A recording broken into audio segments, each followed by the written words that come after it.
Hello there, my lovely Legionnaires. How are we doing today? Hello there, my lovely Oh shit. Legionnaires. How are we doing today? Oh shit. It was my Twitch. I had the Twitch window open and it wasn't muted. It's fine. I'm professional. I'm a professional streamer. I stream for a living. No. Don't laugh at me.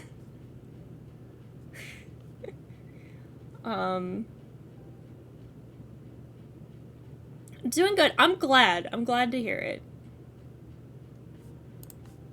We're gonna just be talking about Kenshin today.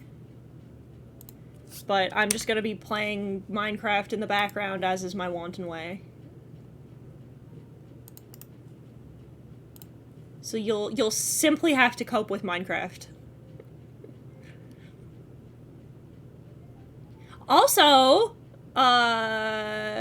if James would like to give... Oh, I'll have to change this. I'll have to change your link, Justin. There you go! Thank you! Our boy Justin just put up the first episode of his first Let's Play on his new Let's Play channel. I'm so proud. I'm so proud of you that you're back into it. Yeah, I'll edit your link so that it goes to the channel now. I'm so fucking proud. You're doing so good. Striking out on your own. Making your own content. It brings a tear to my eyes. All of them, every single one. We also put up a new video yesterday. The Kit Kat video finally went up. I still need to check that out. Mm-hmm. The footage for the second one's already recorded. I just have to do the voiceover. Whenever we want to... There we go. Jesus. I was gonna say, whenever we fucking want to click back together there, Minecraft. Christ. But, I'm not here for that right now. Kenshin happened. When did you start making videos, though? I've done Let's Play since 16. Tuck's hair behind ear. Since I was, like, 14, Justin, I was an abridger. That was the first thing I did.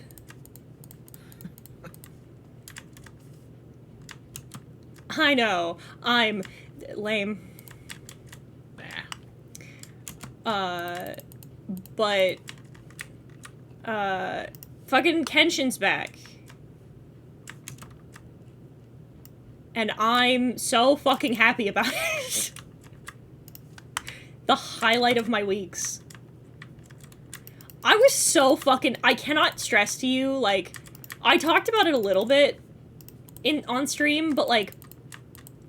I was so fucking nervous that Linden Films was gonna fuck it up.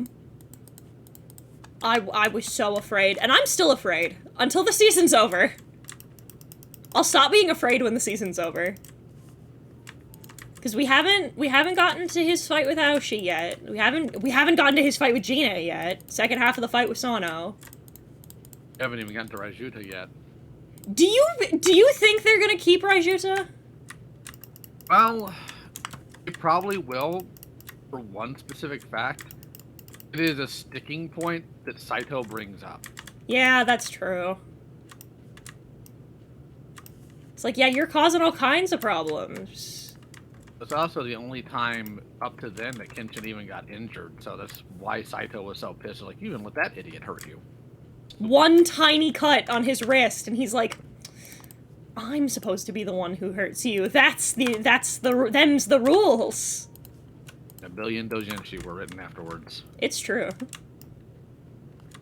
Oh, I've seen the Ken Saito fanfic. I'm sure you have. The state of it is fucking dire, Chad. Like, it's... Listen. We know the OTP. We know the one that's canon. It's fine. I like if I have to pick, if I have to go back to my Fujo roots, and I have to pick, if you forced me at gunpoint,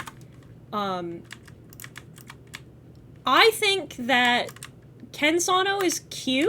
I like it. I had a friend who was like, yes, this is good. This is a good ship, and I like it. Have you considered Kenshin and Aoshi, though? And I hadn't. The flavor profile, immaculate. Consider, if you will. And then as I matured, I began to think more like, you know, I do like the intelligent, well-put-together one with the stupid himbo is very good. I do also like sun and moon dynamics, so it's a tough call, chat. Tough call. How are you doing? Have you eaten? Staying hydrated? I did. We did just eat. Had the last of the really good chicken that Justin made.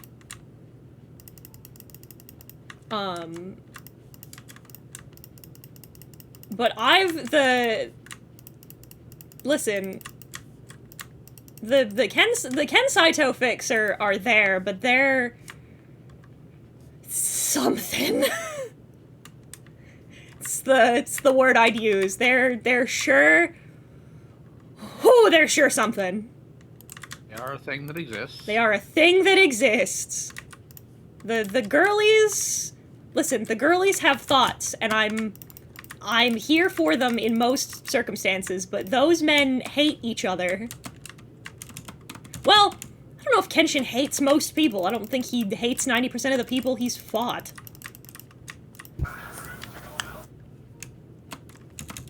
But what he and Saito have is not enemies to lovers, ladies. It's simply not.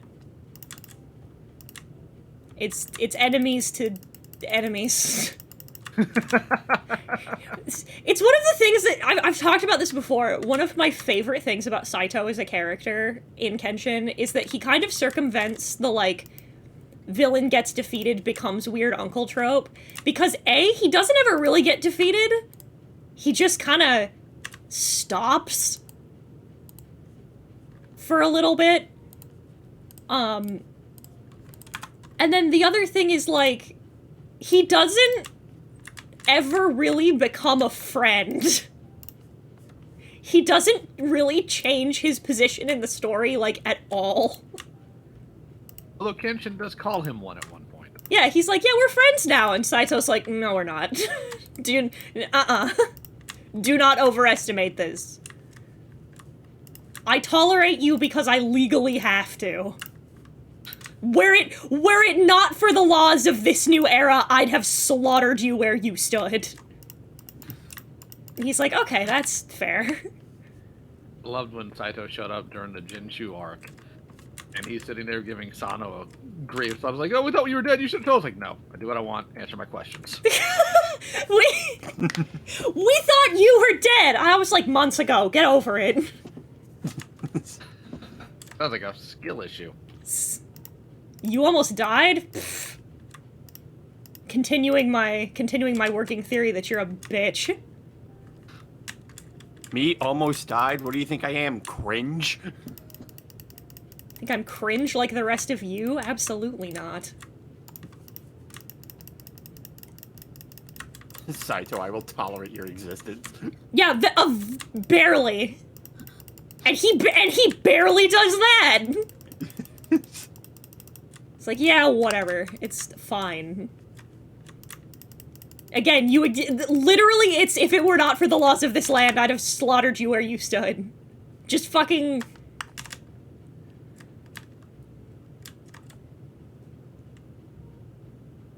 And if you tried it, we'll call your wife, you coward.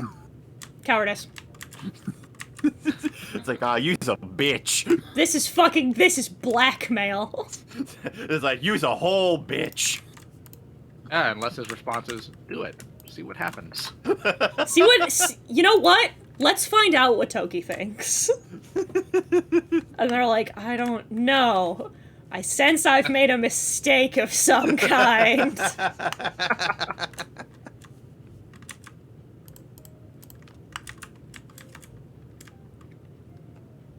It's like Kenshin just has to gently take them by the shoulder. Casual reminder, she did willingly marry him. Knowing who and what he is. It's like, she must be Buddha. I love that joke of like, God, she's gotta be a fucking saint to put up with your ass. And he's like, alright. Okay. Listen here, dickhead.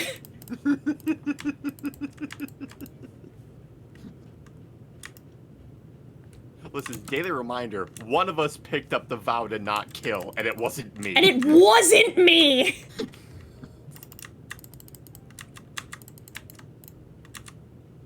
Headcanon that Saito became a police officer in the new era purely because the idea of living without dispensing justice would have actually killed him. Yeah. The irony is what he actually wound up doing in the police force. He continued to do, like, spy work, didn't he? For a little while. Wound up becoming a crossing guard. God! You can't write a better metaphor than that. And then the best Juponkatna member joins him. Don't even fucking worry about it. Personally, I'm more discussing, like, the real world one and how he wound up. Like, that dude actually died of a stomach ulcer, but the way he died wasn't, like, in a hospital bed. The man was so stubborn that he died in his living room, sitting in Seiza position. Yeah. No, that's... Yeah. They did, then they did his fictional depiction justice, because I 1000% believe that. Have raiders trying to come into my home. Creative way should I kill all of you? Considering the reason you guys are here is because I TNT'd your entire base. I thought we were still talking about Saito for a second, and I was about to make a joke. What did I do to deserve this? I mean, what specifically? I love, since we started watching Peacemaker, I love the contrasting depictions. It's because the real world Saito was a mix between the two. He was the very hard-boiled individual you'll see in Rurouni Kenshin, but he also did a lot of, Was he an occultist? No, he wasn't an occultist. What I'm talking about is, like, the small talk demeanor Yeah. he had in Peacemaker. He was not an occultist. I was gonna fucking say!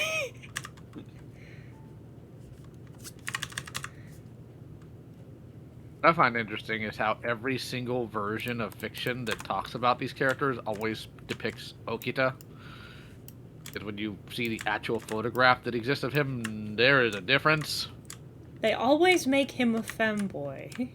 Yeah, and he wasn't one. Hondo literally always looks like his historical counterpart. Same thing with Hijikata, but not Okita. Well, Hijikata always looks like his historical counterpart because Hijikata was hot. Doggone it, somebody was going to say it. He was! It was a historical fact! This motherfucker was so handsome that when they left, when his division left Kyoto, he sent back to the troop that took their place, he sent back a box full of love letters from the women of Kyoto begging him to come back. Specifically the women from the brothels. They were like, ah!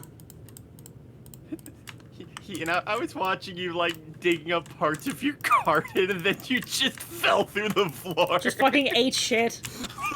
I keep forgetting that I didn't... Have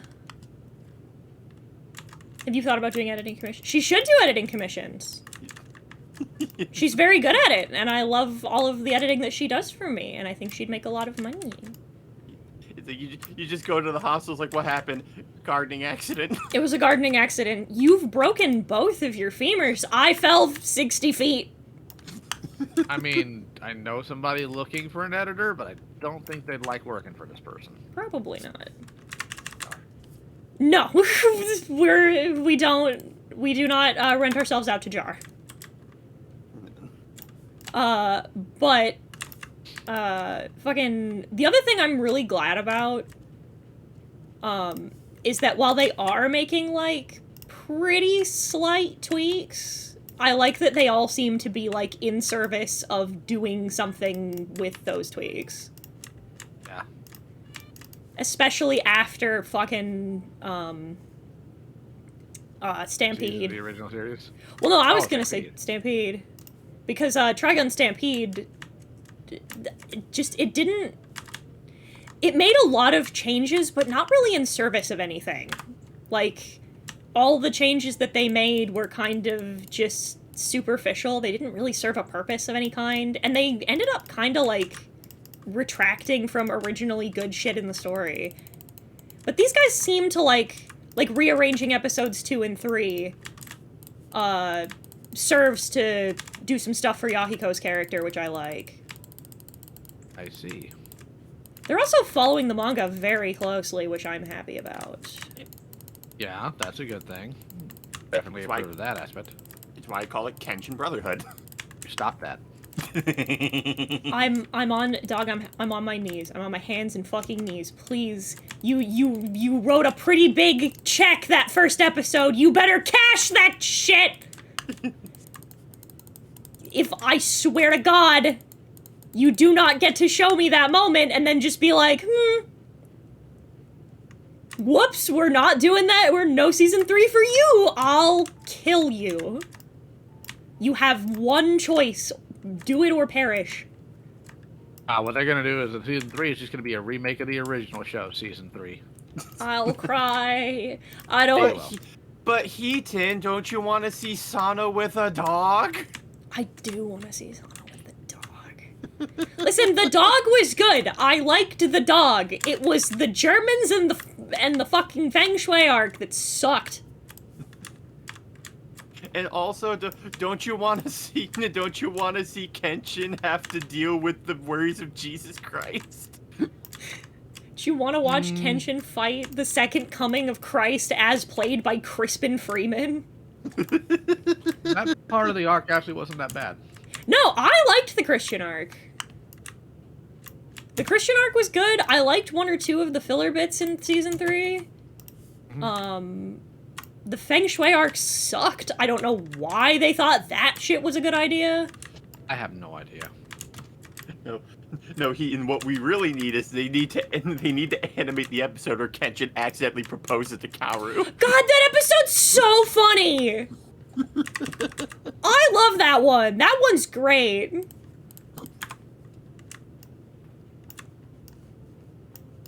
If I come back here and find out you died, I'm gonna kill myself and follow you into the afterlife to kick your ass!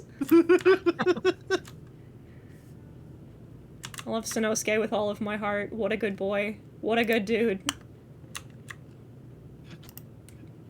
It's like, but Kenshin, you proposed to me. Nuh-uh. The fuck you mean, nuh-uh? Fuck you mean, nuh-uh?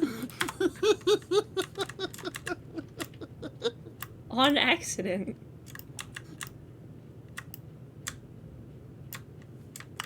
What's a Feng Shui? You know it is Feng Shui is... the way you, like, arrange your house.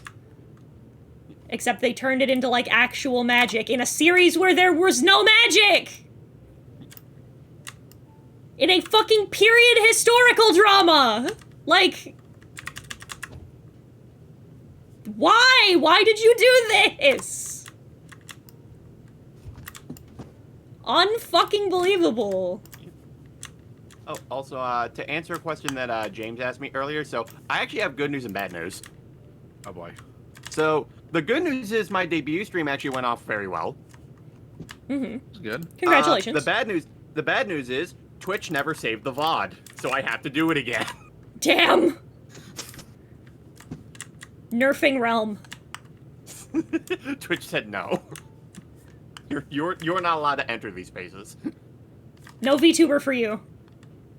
Same energy as Mulan 2020, making Chi a superpower when it's just body energy. Yeah, exactly. I don't know why they did this.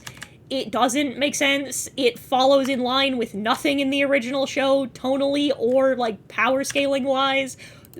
Why? You gotta make our ladies special. That's what makes them unique. Ugh. I do like the bit with the dog. Yeah.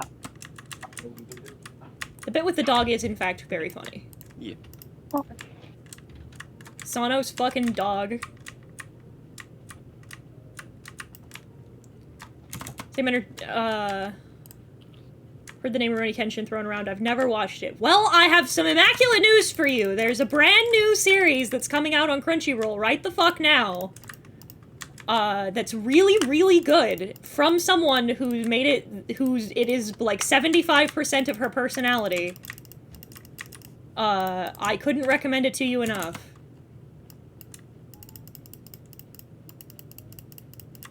I would recommend it. How are you doing? How's stream going? Big hugs, much love. Aw, thank you, Undead Drifter. Also, hello, Bemused Convulsions. What a good name. What a fucking good Twitch name. And Slushy Plushy, welcome, welcome. But it's my favorite thing in the world. It's a funky little samurai anime from the fucking 90s that I really like.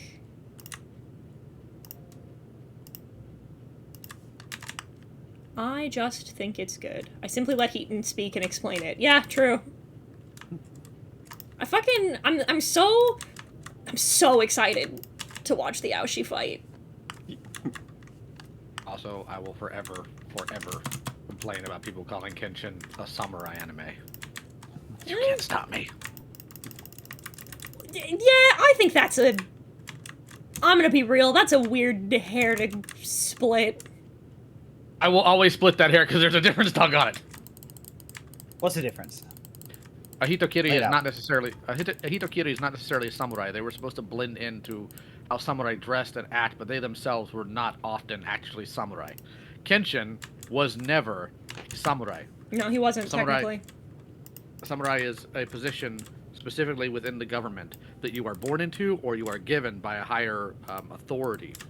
And since Kenshin was not given that position specifically, and of course when he was raised by Hiko also isn't one, that's why you also don't see Kenshin later in the series carrying a pair of swords. It's just a single one.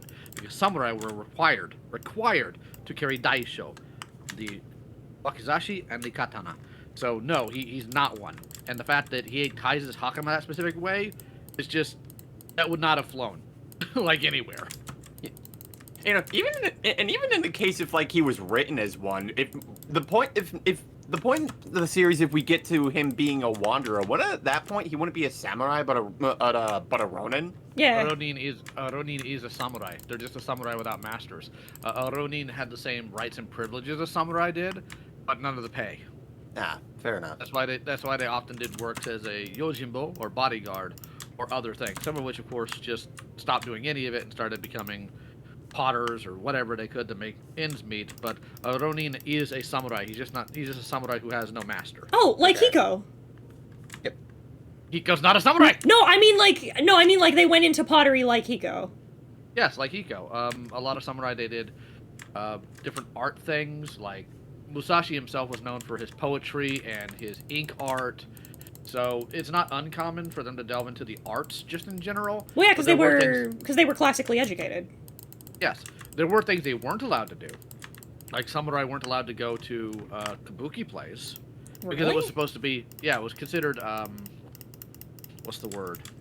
Taboo? Not in the sense of like there's something immoral there, but in the sense of you are samurai, that is for like lowbrow people. Oh yeah, because like fun fact, it isn't until like the modern era, both in Europe and in Japan, where the theater was considered for the fancy people. Well, samurai could go to a no play, but they just couldn't go to kabuki because kabuki was just considered like a lower form of entertainment. Fucking also, there's two It's series. a veteran anime. It's not a samurai anime. It's about veterans. God damn it. So There you go. he self-identifies as a Ronin, unless No, that's he- No, not. a Ruroni, it's a different thing entirely. It's a word. It's Okay. Yeah, you're right. It's a word they made up. Yes. Ah.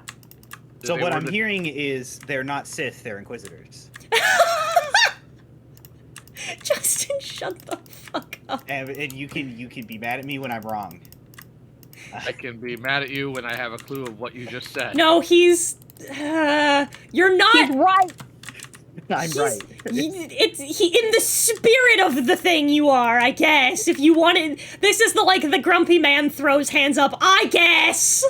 I'm agreeing with you because Heaton said that was a weird nit to pick. I don't think so because it is annoying when people call Inquisitors Sith because it's very important that the Sith order is a enclosed kind of order. So Palpatine didn't let his fucking Jedi hunting dogs join his Sith order. Of course he wouldn't. Hey, he's too busy being a dictavator needlessly. Exactly. Every time he Which is calls him more my than I- friend, it's the worst.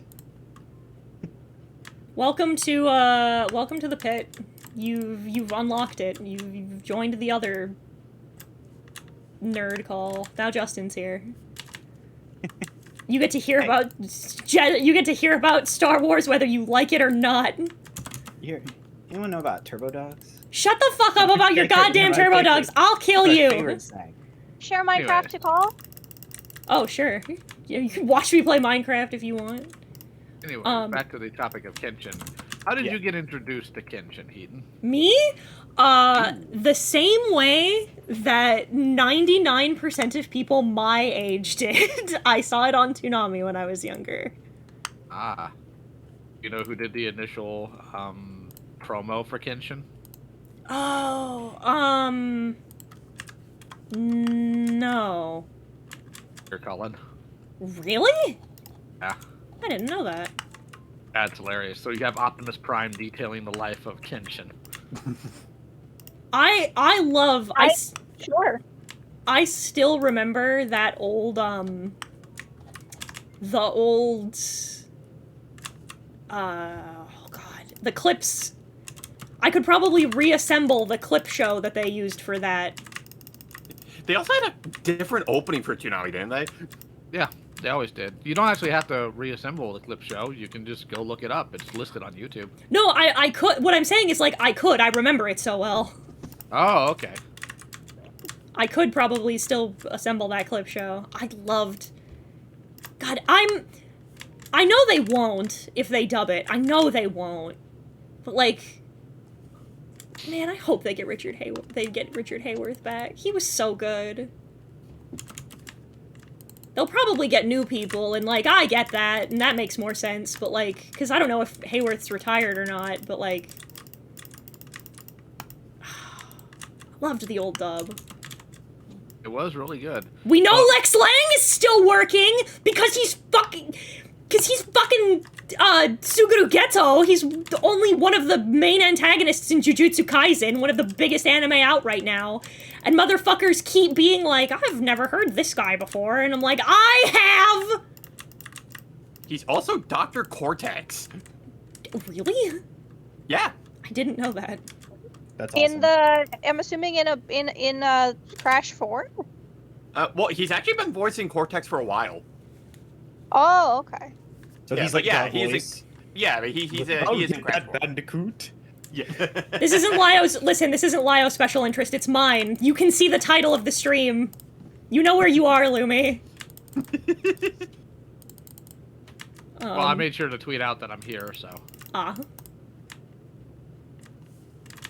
So you got introduced to Rurouni Kenshin through Toonami. How old were you at the time? I was 8 years old.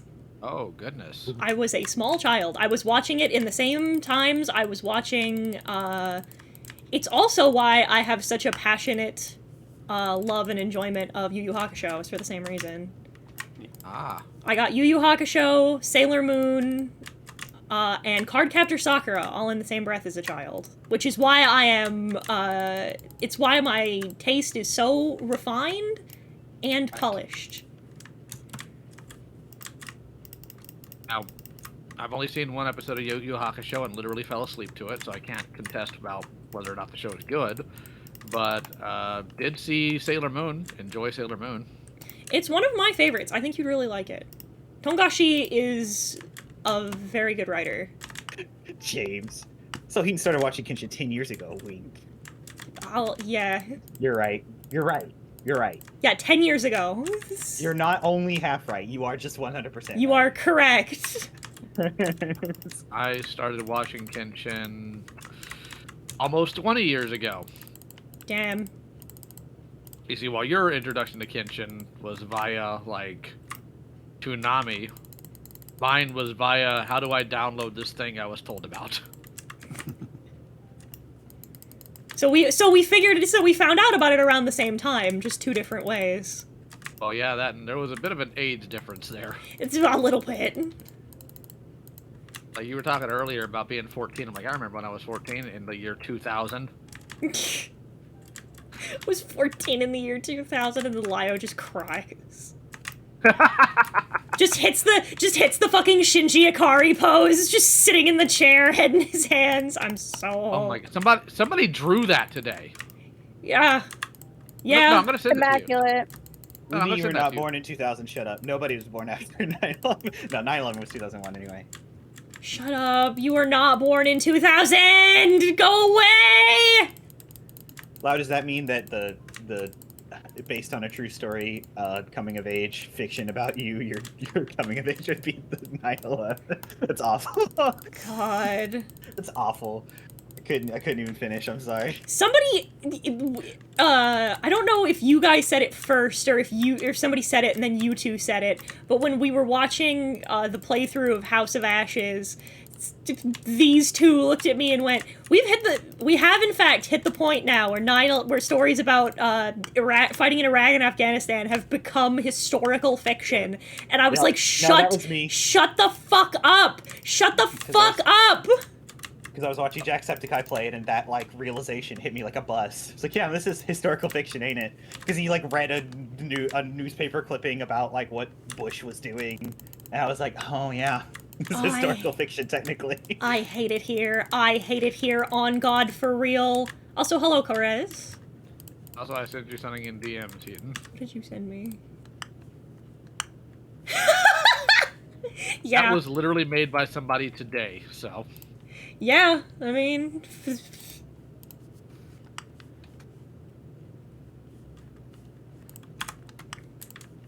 Oh yeah! So, since you were a youngin' watching this type of stuff, I'm sure the differences between, like, your generation and mine isn't just how we experience these medias, but also, like, how we were able to explore them. Mm-hmm. So, because of your age, and that you grew up with the internet as, like, a major mainstay. Because with me, like, I didn't get on the internet till the late 90s, and as I've attested multiple times, whereas most young men got on the internet to look for, well, certain things, and talk to friends, I found out that I can order Transformers on the internet, so my experience is completely different. But you also grew up in, like, the fan fiction areas of stuff. I did. Like, you were like, in deep on that stuff, and that's really fascinating to me, because it seems to have what's the word I'm looking for, shaped exactly how you ingest stuff like this compared to other media that other generations did. Like, my generation, for the most part, while there was fan fiction that did exist, can't possibly deny that. I think that's existed since fandom existed. Yeah. It wasn't as common, openly spoken about, or even, like, given any praise in my generation. So my generation, when we consumed something, it was, I like this show, I might draw stuff from it, and I will own the action figures, but it didn't really go any deeper than that. So your generation kind of took that entire, like, mentality and, like, spilled crack cocaine over all of it. True. Listen. So, just real quick, am I allowed to be here? I see you playing Minecraft. Am I allowed to be here, or should I get going? Oh, this is just a personal server. Okay. No spoilers. No spoilers. No spoilers for our SMP. An SMP. Yeah, I'm Mally's in... little... I'm in Mally's. Nellie's little Minecraft multiplayer thing. My build is done, by the way. I can't. Yeah, I, my SMP, my super manly penis. If you have to Um, say it, then it's not true. Damn, he's got you there. Yeah, that's fair. Mm-hmm. But yeah, I would say so. Well, part of it's because I don't. I was gonna say I don't want to word it like this, but like it's kind of the most apt way to. Part of that's because you're a man. Well, unquestionably. Um, I'm not going to take offense to you stating No. obvious differences in how the genders No. may consume product. No, it has nothing to do with that. It's just it sounds like it always sounds a little reductive to me to be like, well, it's a girl, but like, yeah, like I'm well aware more, that, like, yeah, more and more- AFABs yeah. consume fanfic, but like it has in a certain way. And I would say in like a particularly interesting way. Because like I feel like for the most part, we're gonna put a big ol' asterisk on that one, for the most part. I feel like when you're interacting with like a fandom space in like that kind of way, in like when you're engaging with written media as somebody who is writing as well, I feel like you are more predisposed to like internalizing and analyzing that media better. My case in point, male Dragon Ball fans versus female ones. But like, I find that like it's not universal, obviously, because I've seen some excellent takes from gentlemen who don't partake in fanfic in regards to anime and the fiction that they consume, and I've seen women misunderstand characters so badly. Hello, cheating Zorofix, why do you exist? But like, I think that for the most part, just because you're interacting with it the same way as, I guess, as the writer does, more or less, that you learn more from it. And I think that's part of what helped me learn to internalize the things I like about the written media I consume, and help my own work was writing fanfic. Because when you write fanfic, you really, like, get into the headspace of, okay, this is how the author wanted this character to perceive. This is how their behavior works. This, and this informs that character's behavior, and so you learn to put those things together a little better. And it's also helped me be more analytical about other pieces of media that I've consumed later on in life as well. I've also noticed that, to be a little sexist here, as they might say, but I don't think that observation's incorrect. A lot of times when men write fan fiction, it's almost like they're trying to turn it into a grind, whether that be of socialization or ego, I'm not always sure. But they always think that they're going to be like the next big writer on something, and they treat it like that. Or they just focus less on characterization and how things are supposed to play out via dynamics, and more about, I'll give an example using something you've been bringing up recently. If some dude writes a Dragon Ball fan fiction, it's probably not going to be about how the characters interact, and more of, I'm going to create Super Saiyan 20, and his hair is going to be massive, and he's going to be super powerful. Whereas I've seen when a girl writes something, or a woman, or whatever you want to call somebody at whatever age, it's usually about one of two things: either how do they deal with X issue interpersonally, or how do I get Goku and Vegeta to date? How do I get them to kiss? Yeah, and even then, like, it explores, like, more of an interpersonal dynamic as opposed to, like, directly a confrontational one. You will not find a lot of fight scenes in female-written fanfic. No. Also, hello, Gajolian. Welcome, welcome. But, like, it's... I think that informs some of it. And then, okay, also, I want to take a minute, because, I've talked about this before, and I want to talk about it again. I existed back, some of you will know, some of you will understand, back in the Wild West days. Now I get to be the grandma for once. Now all of you've got your Wattpads and your AO3s. I was back in the day when either you had to go on a forum and find somebody's self-posted fanfic website where they hosted their own fics, or you had to go on to fanfiction.net like everybody else. And I've read some fucking fascinating Kenshin fic. Some of which sticks with me to this very day, as a matter of fucking fact. Because, like, some for good reasons, some for not good reasons, but a lot of Kenshin fic I find very interesting.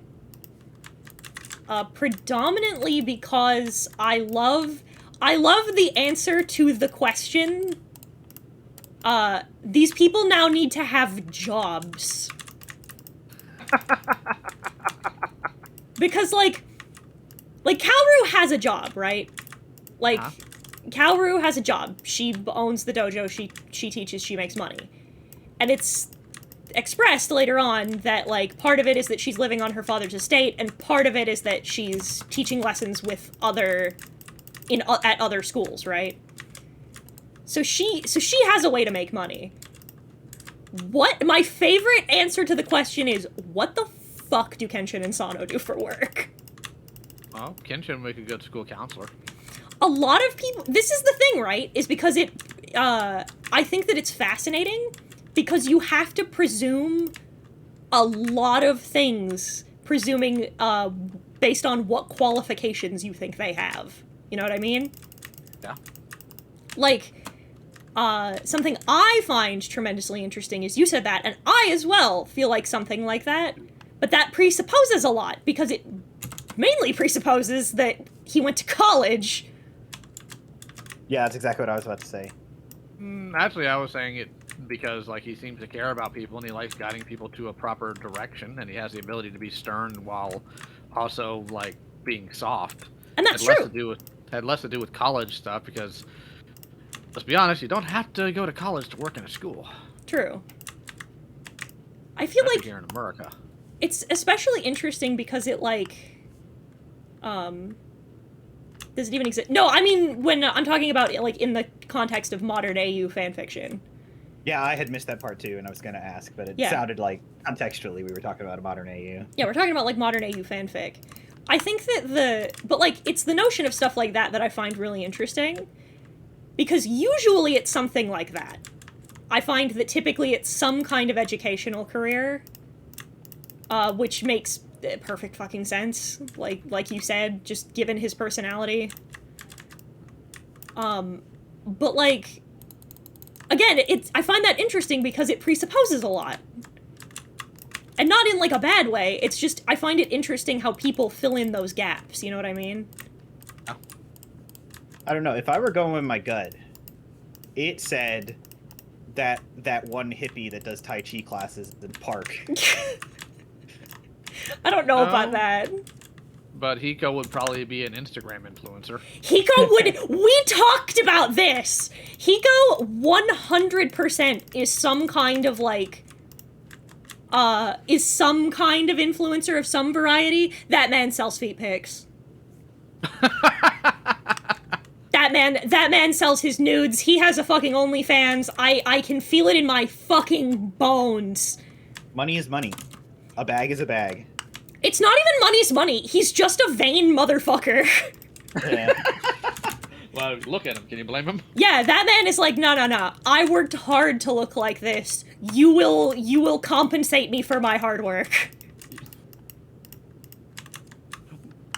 Wasn't Ellie the one who was like they first saw Hiko and suddenly they're just like, Daddy, sorry, daddy, sorry, daddy. Yes, and the two of us were sitting there looking at each other like, all right. Love yourself more, but okay. I feel like we say that to Ellie a lot, so.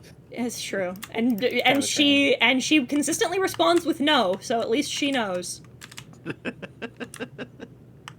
Question for you. Did you ever get a chance to see the artwork I made for you? It was the pixel one. I did! I loved it! Thank you so much. I have to, like, fucking figure out what's up with the art thing, because it's only, like, it's saying, OBS is saying that the whole folder is taken up, but it's only scrolling through 30-some images. So I have to figure out what's up. But I have a fan art reel where I post the artwork that people send me, all of your fan art. So that, and I make sure to include all of your handles in it, by the way, so you're all properly credited. Because I like to show off all the nice artwork that I get, but it's not working right. I have to figure it out. I'm also a little tech illiterate, so that's what we pay Justin $400 for. Yeah. And James in the chat says, poor bugger, sounds like he has back pain problems carrying around his massive ego. No, he has back pain problems from carrying around his fat fucking tits, but that's neither here nor there. Hiko's great. Hiko is one Everybody of my- mark off on your bingo cards that Keaton talked about a man's fat fucking tits. I don't know what to tell you. Factual correct. I'm not wrong. Hiko is one of my favorite versions of that character. Registered trademark. Of the big man with big ego. Predominantly because he's just infuriatingly, he has earned it. Like, there's some characters where it's like, oh yeah, you know, they've worked hard, so they get to brag about it. Like Gojo, for example, right? Gojo and Hiko are in the same club as, like, god damn it, I want you to get humbled so bad, you fucking arrogant son of a bitch, but nobody ever will because you are the best.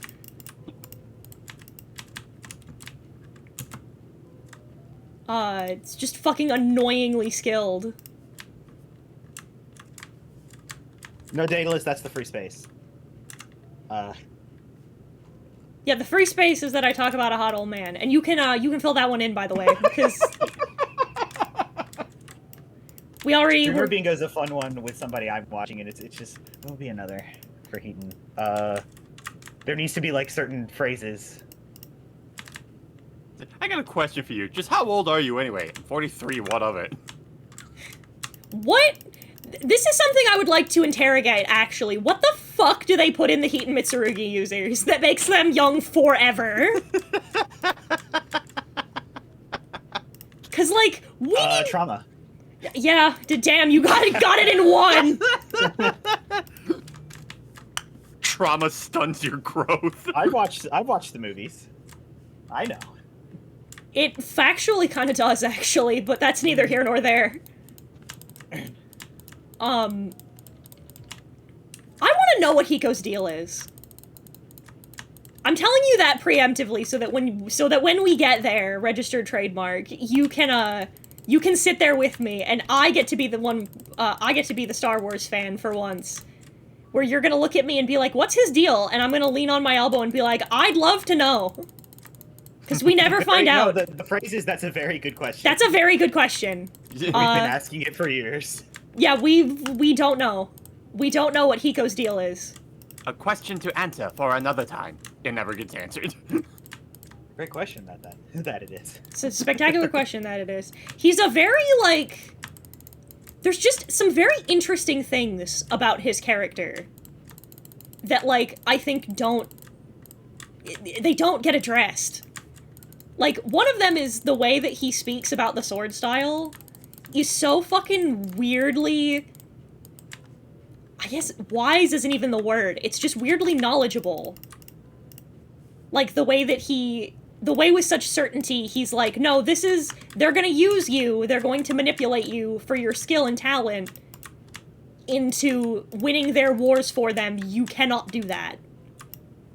See, in a modern lingo, like, Hiko would be looking at Kenshin going, listen, they only want you because our sword style is top tier, and they're tier whores. They're tier whores, and they need to win. Yeah, they need you for the counter pick.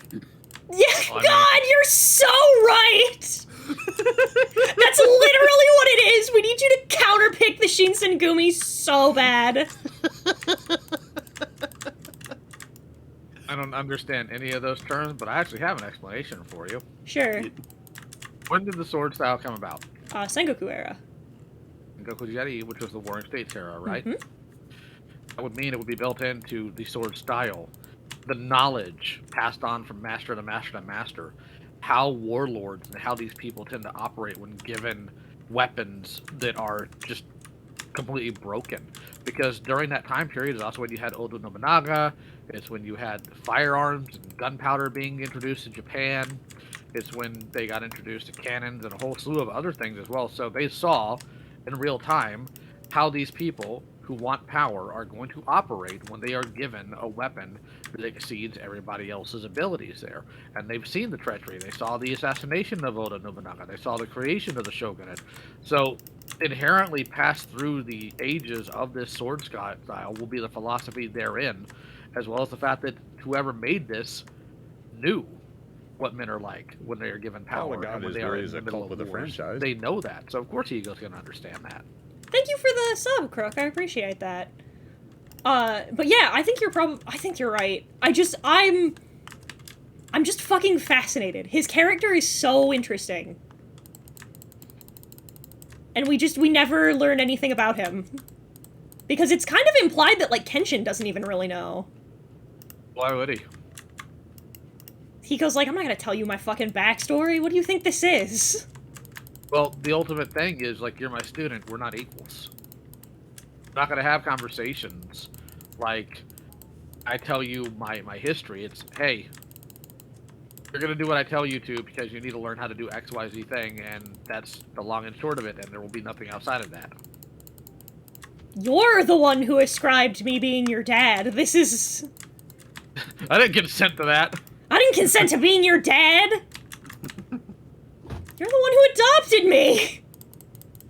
No, I picked you up out of a massacre because I didn't want to waste a pupil. Do not get me fucked up. It's like a father adopts you to become your dad. I adopted you to make you a swordsman. We are not the same. I mean, quite literally, because he did actually drop Kenshin off at somebody's house, and Kenshin left. He was like, no, I've decided. And he goes like, you're gonna live to regret that choice. And spoilers, he did. Because for as talented and with the sword as Hiko is, he's a fucking dick. Yeah. This is true. I love the contrast. This is Giga Chad behavior. It's why when you were like, when you made your comment about, like, this is how people see me, I responded with, like, yeah, but, like, this one's more accurate. I just posted a picture of Hiko. I don't know. I feel a lot more 9 times out of 10 like old man Wayne. I bet you feel more like old man Wayne, but factually, you are more like Hiko. Motherfuckers keep adopting you and then not doing what you say. You give them the tools, and then what do? They leave, and then they come back to you for the guidance after they fucking fought their wars and fucked themselves up. Listen, you don't have to call me out like that. It's like, I don't want to be the guy to say I told you so, except I totally do. Except I totally do. How's your PTSD treating you, dumbass?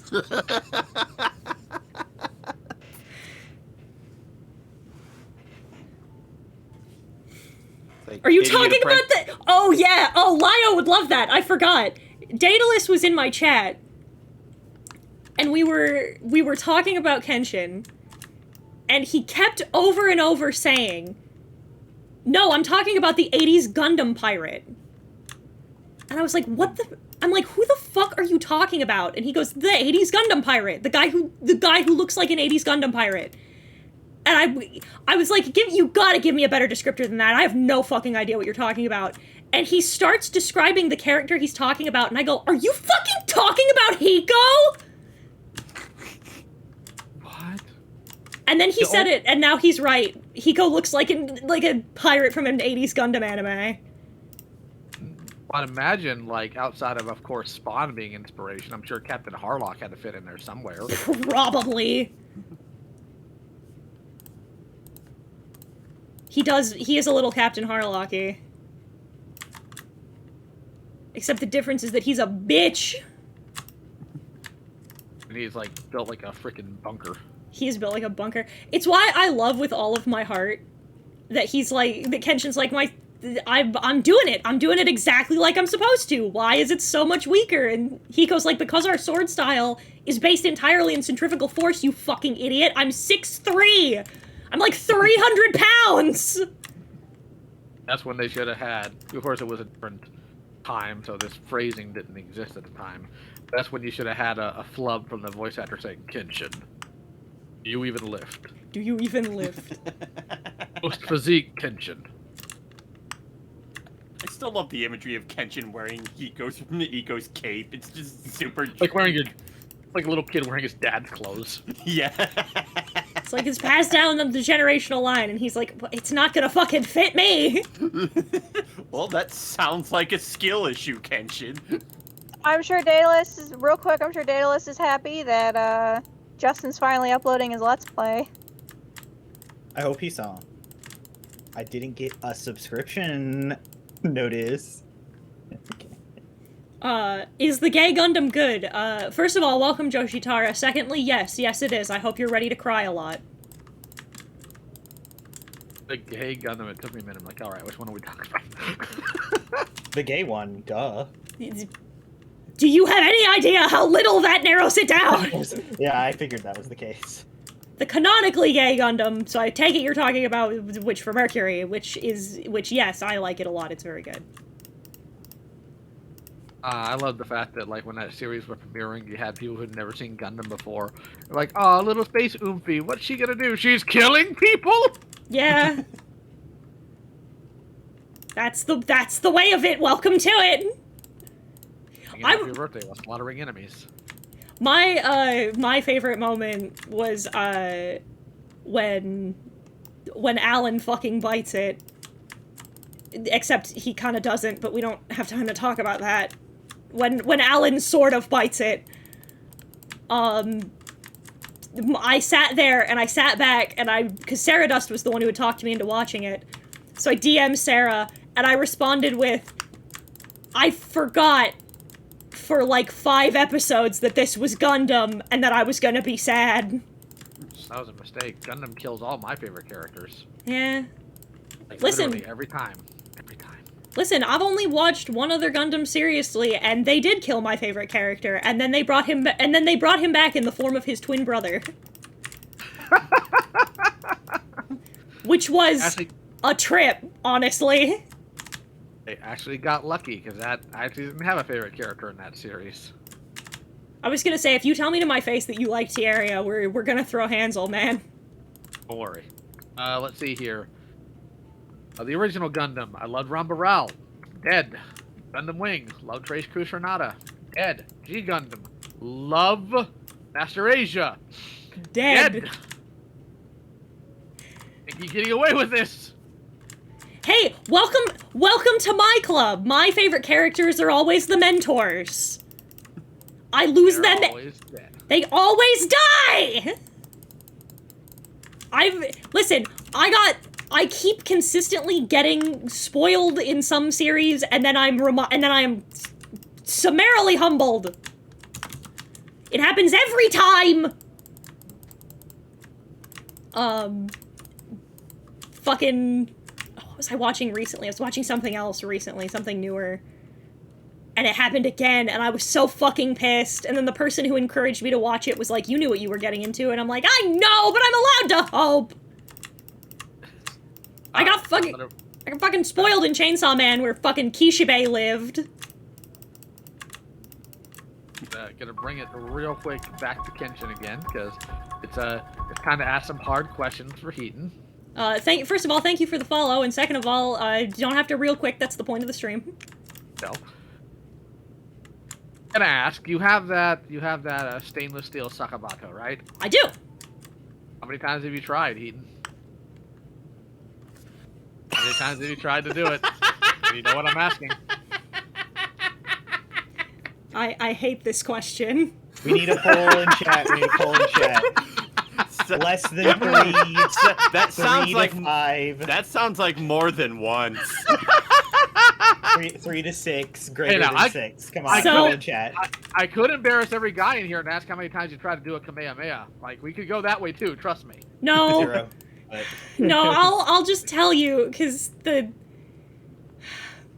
answer you're getting at is wrong, because the real answer's more embarrassing than that.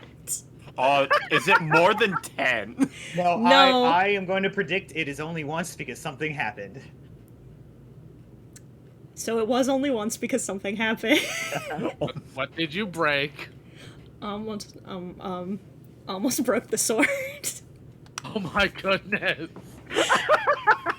So I tried It's your it. life. Treat it well. Treat it well. Yeah, I'm fucked. Someone started a poll. Shut the fuck up!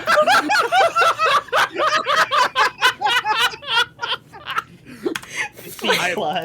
I'm never gonna Somebody be let on the voted stream it. again. No. He's never gonna invite me anywhere again. So, okay. No, this is a fair question. No. I tried it once, and I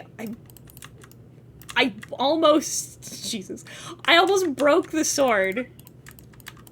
Wait, let's just make clear in case someone in chat or in call is stupid, and I think, and maybe has a small idea what you mean by it, but just spell it out for like the stupid people.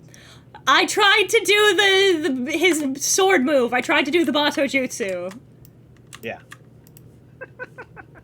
and I almost broke it this. went really well. And it went really well. So, like, okay, so what happened was, I didn't know how to, and Lio's gonna know exactly where I went wrong as soon as I say it. I didn't know how to hold it. Oh goodness. Oh goodness. I didn't have my thumb in the right place. Oh no, were you experiencing Utaro problems? So I didn't have my thumb in the right place, and because I didn't have my thumb in the right place, I almost, first of all, I almost just really hurt myself. Yeah. But, so see, the thing is, I went to, so I had my thumb, I had my thumb on top. You're not, it's supposed to be underneath. Correct. But I didn't know that, and so because I had it on top and the rest of my hand was on the bottom, I didn't break the seal right, and I almost pulled the handle off. Oh my goodness. Cause I was like, so you gotta, my little baby brain was like, okay, so in order to do it fast, because I knew, like, realistically, I knew that I wasn't gonna do it, air quotes, right. But, like, I was like, so in order to do it fast, you have to pull it really hard, right? That's what I thought. And that isn't entirely a wrong way to look at it, but I was like, okay, so I gotta pull it really hard.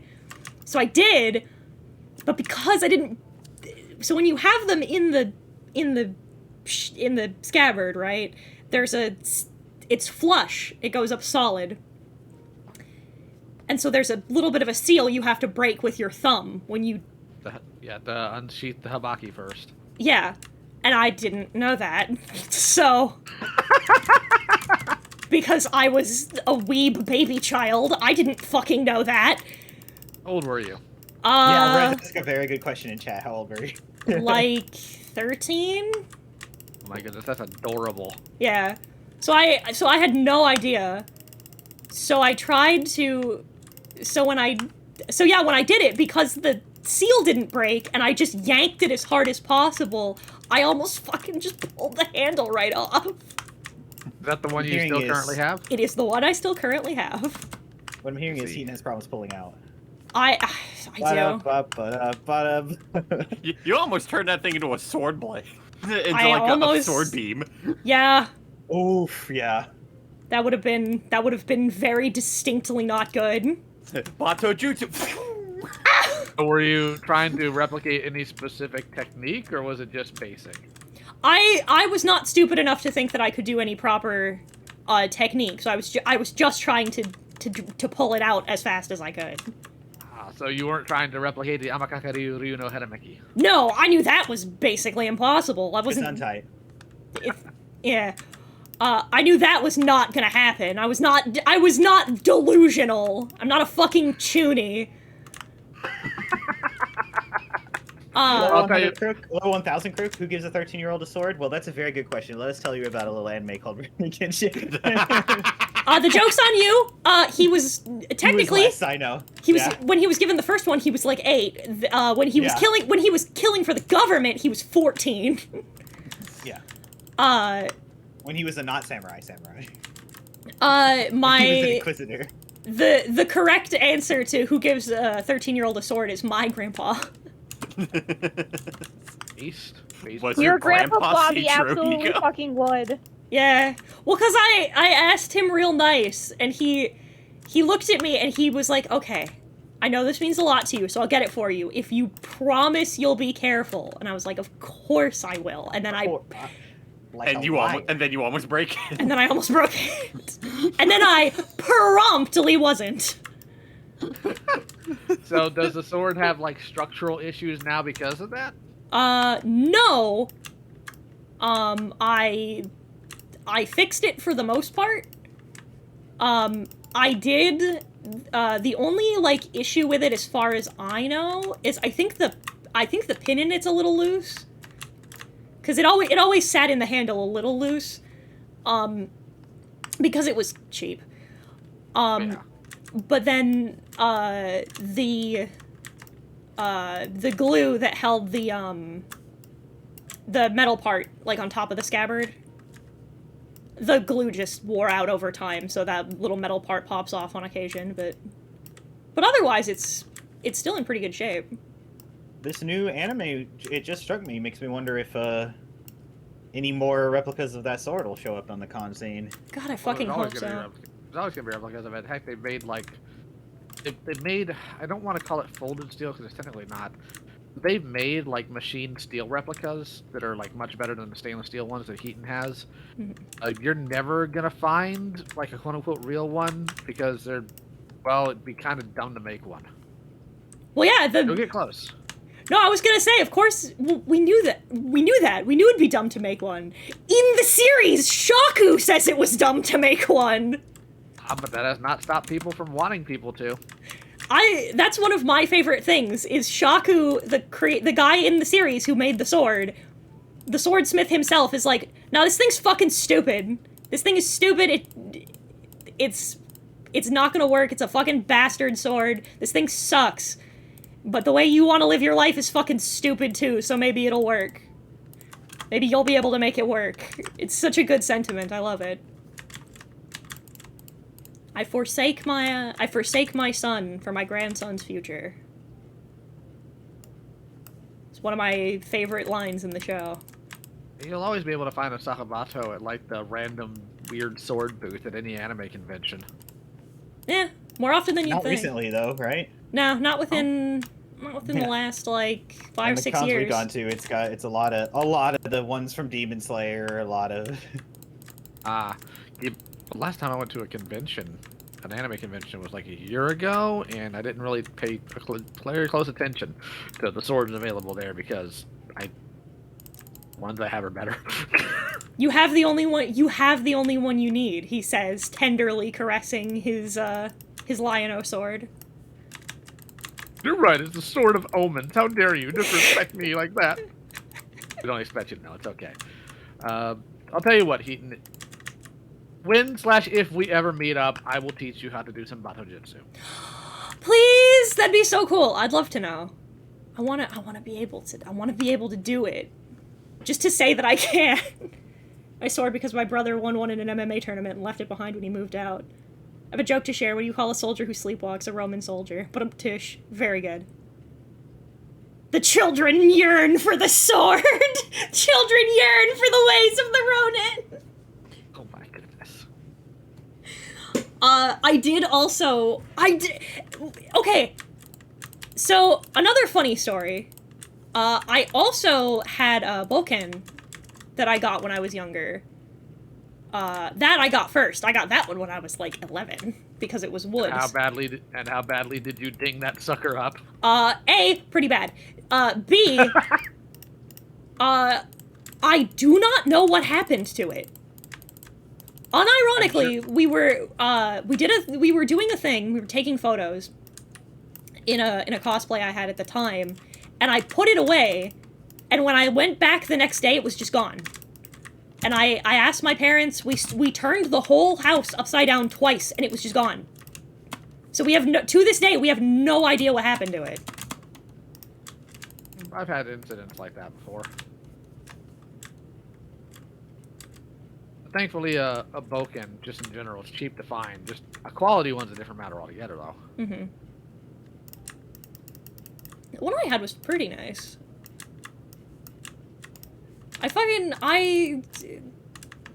Listen, swords are cool. I agree. There's a company that makes swords specifically for sparring, but they're not made of steel, of course. They're made out of nylon, because it has like the flex of steel without the rigidness that hurts when you bonk somebody. Yeah. And that's what we use. And that's what we used in HEMA.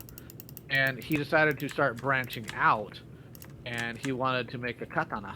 And so I actually let him borrow one of mine, and he used it to shape out the ones that he currently sells. That's really cool. It is. I also got to test the beta copies, and we broke one of them immediately. Jeez. I'll have the other one, though. Lio canonically too powerful. No, it was how they tried to make it.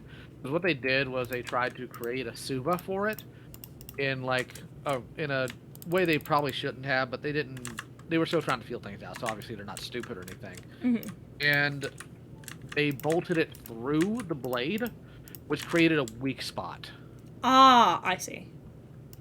Now, the thing about European swordsmanship that's often, not always, but often different than Japanese swordsmanship is Japanese swordsmanship oftentimes, not always again, but oftentimes it does what's called voiding the cut.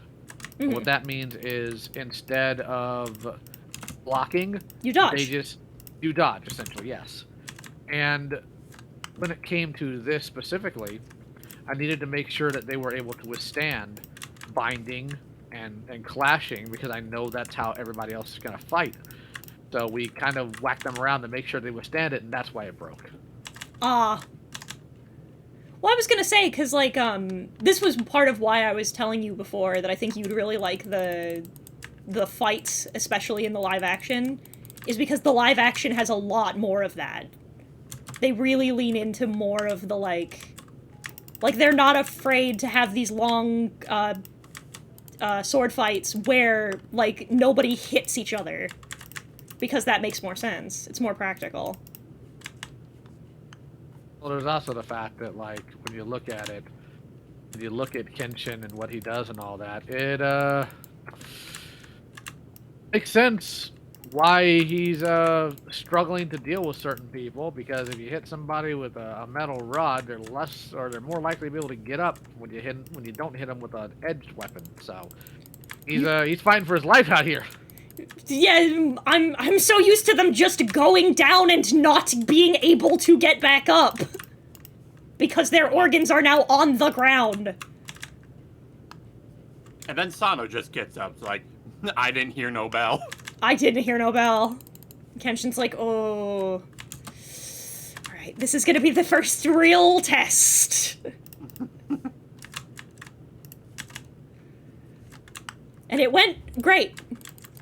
It went spectacularly, until it didn't. Man, episodes 6 and 7 are gonna be great. I'm wondering if they're going to, one of the things about the once we get into, like, episode 6, 7, when we get to Jinae, I wonder if they're going to make the same illusion that they did in the manga. What's that? Because in the anime, he has his incredibly sick-ass monologue, and then bleh, dies, right? Yeah. But in the manga, he makes a comment about, well, it's implied at first that it's about Shishio, but we find out later that it was about Enishi. He, like, tells him that there's a group that is looking for him. And the implication at first is that he was supposed to work with Shishio, but then we find out later that Shishio was working for Enishi, so...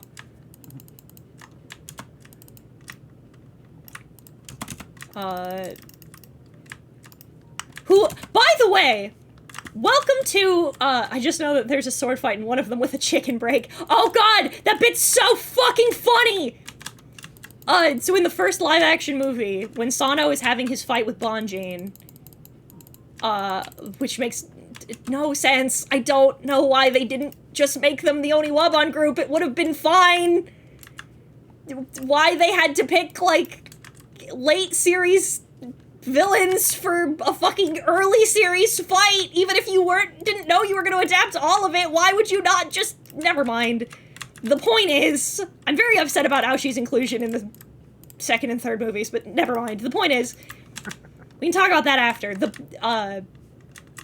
When Sano's fighting Bonjin, mid-fight, because they knock each other through the walls and into the kitchen, Sano's like, hang on. And they take 5, where Sano just grabs a fucking cooked chicken off of one of the tables and just starts eating it, and then offers it to Bonjin. He goes, you want some? And he's like, no, I'm a vegetarian. Poor thing. Says a prayer over it. It's not even like, there's like, I think there's even less dialogue than that. He like... No, it's, yeah. He tosses him the chicken, he says, I'm a vegetarian, and then says a little prayer. Sano cracks an egg, or Sano grabs a bottle of something, some kind of alcohol, takes a hit off of it, offers it to Bonjin, goes, you want some? And there's a pause, and he goes, yeah, give it here. So mid-fight, the two of them share a drink, Sano cracks a raw egg into his mouth, they psych each other up, and then they just go right back to fighting. Like men do. And I'm like, yes, very Sanosuke. Thing I have seen in my life. Like, yeah, it's very Sanosuke. Oh, you want to know one of my favorite Kenshin jokes to do? So it's like, okay, so this is how you test to know if someone is, like, actually seen Kenshin. Alright, who do you think would win in a fight? The sword user or the gun user? If they say the gun user, they've never seen Kenshin. Yeah, never. Not once. It depends on the gun user, doesn't it? Well, because again, this is something that gets brought up when Vash fights Raide, is that it's actually it's a tremendously interesting fight, like a gunman versus a samurai, because the gunman's weakness is that it all goes in a straight line. If you can see the line of where the bullet's going, then it doesn't matter, but if you miscalculate that dodge, If we're gonna get down to the brassiest of techs, a sword is also a straight line. A gun can't deviate on what direction it's firing. That's true, front. yeah. That's what they're referring to. mm-hmm. Yeah. Once you A fire gun the is bullet, committed. a gun is committed, a samurai is not. Out of curiosity for the two of you, what is your favorite fight? I have answered this. You have, and I would like you to. I'd like you to share for the audience and for the other people. Okay, when it comes down to which fight I think is like the best paced in terms of how a real fight would operate, that would be Reflections Janae versus Kenshin. However, best fight in the series overall, just for cinematic purposes and whatnot, is the Saito Kenshin fight. Mm-hmm. And I take it Realm's answer is the same. I like that, but I actually like a different Saito fight. We are the only ones who. You are the only one who deviates because I agree with Lio. Explain. My favorite fight, primarily because of the psychological warfare at the beginning of it, is Saito versus Usui. Usui. Oh, yeah, that's a pretty good one. That's a pretty good one. I like it specifically because most of it is just Saito fucking with the dude, and I am all for it. It's pretty fucking funny. He just... I have a favorite fight: old Obi-Wan versus Darth Maul. Listen, that's also a samurai fight, so. Oh, It is! No! Old Obi-Wan versus Darth Maul is absolutely a samurai fight. Yeah. He's not even. You're gonna trigger me. I know what this is. I'm being triggered. You're being... Nobody in Star Wars is a cowboy evil either, and they have cowboy fights. Like, you can't. I'm not even referring. I'm referring to the fact that Obi-Wan swordsmanship takes a lot more from specifically Chinese Jian than it has anything to do with Kenjutsu. It's because he's a Form 3 master. You are correct. He deviated from Form 3 purposefully when he fought Darth Maul to psych him out, and he got him in 2. It was really great. It was really cool. Yeah. He started to use his master sword style because he knew that Maul would take the opportunity, because he's a bitch, to try and rub it in his face that he killed his master. He'd kill him the same way he killed his master. Yeah. And then he got fucking... And then he got cut in half again! For real this time. For real this time! No, Heaton is like the best. So how would you describe Saito versus Usui? I have the eye of the heart. Nuh-uh. Fuck you mean nuh-uh? And then he's in pieces. And then he's nailed to a wall. Yeah. Well, unless it's the manga, in which case he gets hit so hard he is cut in half and nailed to a wall. Yeah. There's something that's so deeply funny to me about Saito in contrast with everyone else. Because, like, even excluding the thing I mentioned earlier, where I think it's great that Saito never becomes a friend, he just kind of isn't an enemy anymore. Like, all the animosity is still there, he still hates everyone, but he's just participating now.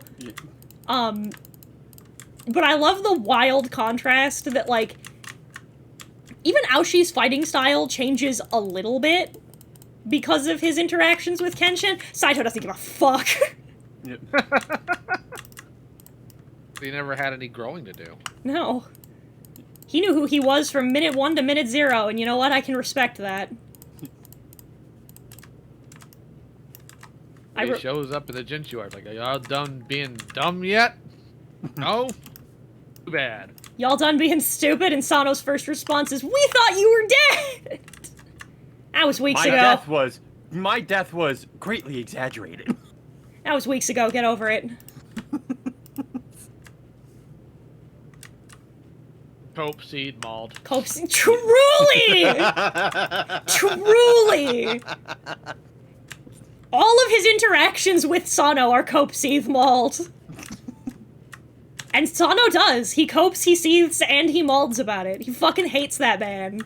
It's like, God, he's so fucking annoying. No, you know what? I want to do the Spider-Man meme of the, like, I created you, and you created me. Why did you create that guy? Kenshin, why did you create that guy? I didn't! He's talking stupid! Then you had the second Saito versus Sano fight. He's like, you stupid! You're injured in your arm and you are picking a fight with me. You are dumb. And Sano's like, yes, I can be dumber, though. It's like, your defense is weak. Never I'll blocks never block like a a punch nudge again. This is how we learn to take criticism, kids. And that's the real reason why Sano was not put into Jump Force, because they couldn't make a character with no block button. They made a character who couldn't do damage to 50% of the roster. They super could've. Yeah. It's one of my favorite things about Jump Force Sanji is that because of his thing with women, if you try and kick a woman with Sanji, it won't do any damage.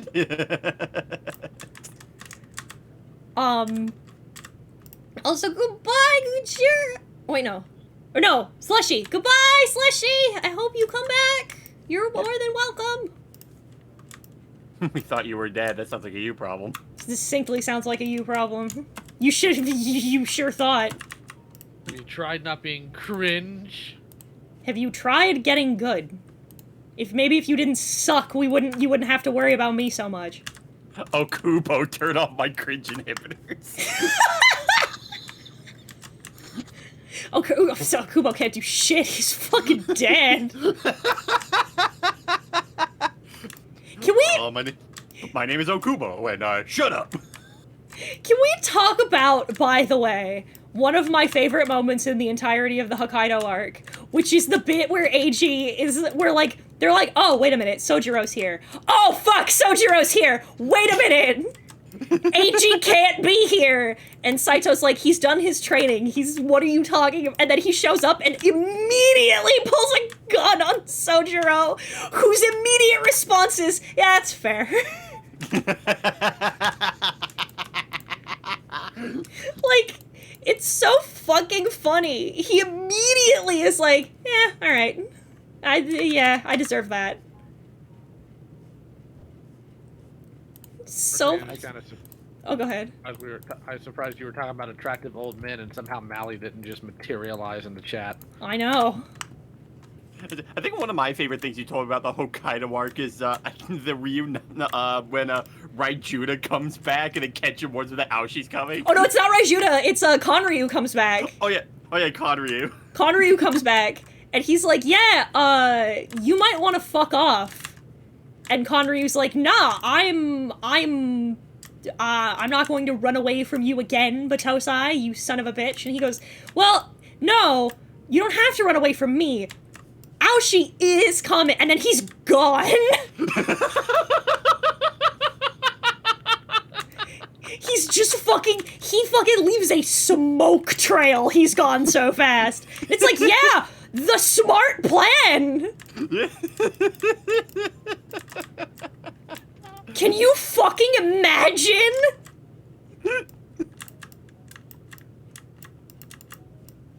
God, can you fucking imagine had he been 30 seconds? I know Aoshi would have been like, you know what, Himura, I respect you, and your promise unsheaths the Kodachi.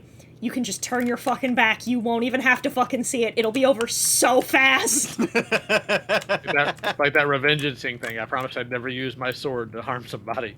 This isn't my sword. I promised. Fucking mistake. I promised I wasn't going to kill in the name of my friends anymore, but I'm gonna fucking do this one for me. Like, let me have this one. Let me have this one. And Kenshin would have looked at him and been like, you have he gets a head start. Telling me Sao. I'm telling, oh god. One of the this infuriates the living fuck out of me. I'm so mad that they keep trying to cut Misao for whatever fucking stupid reason. Because she's fucking Realm's favorite, and he can only take so much. I can only take so much until I get my 13th reason.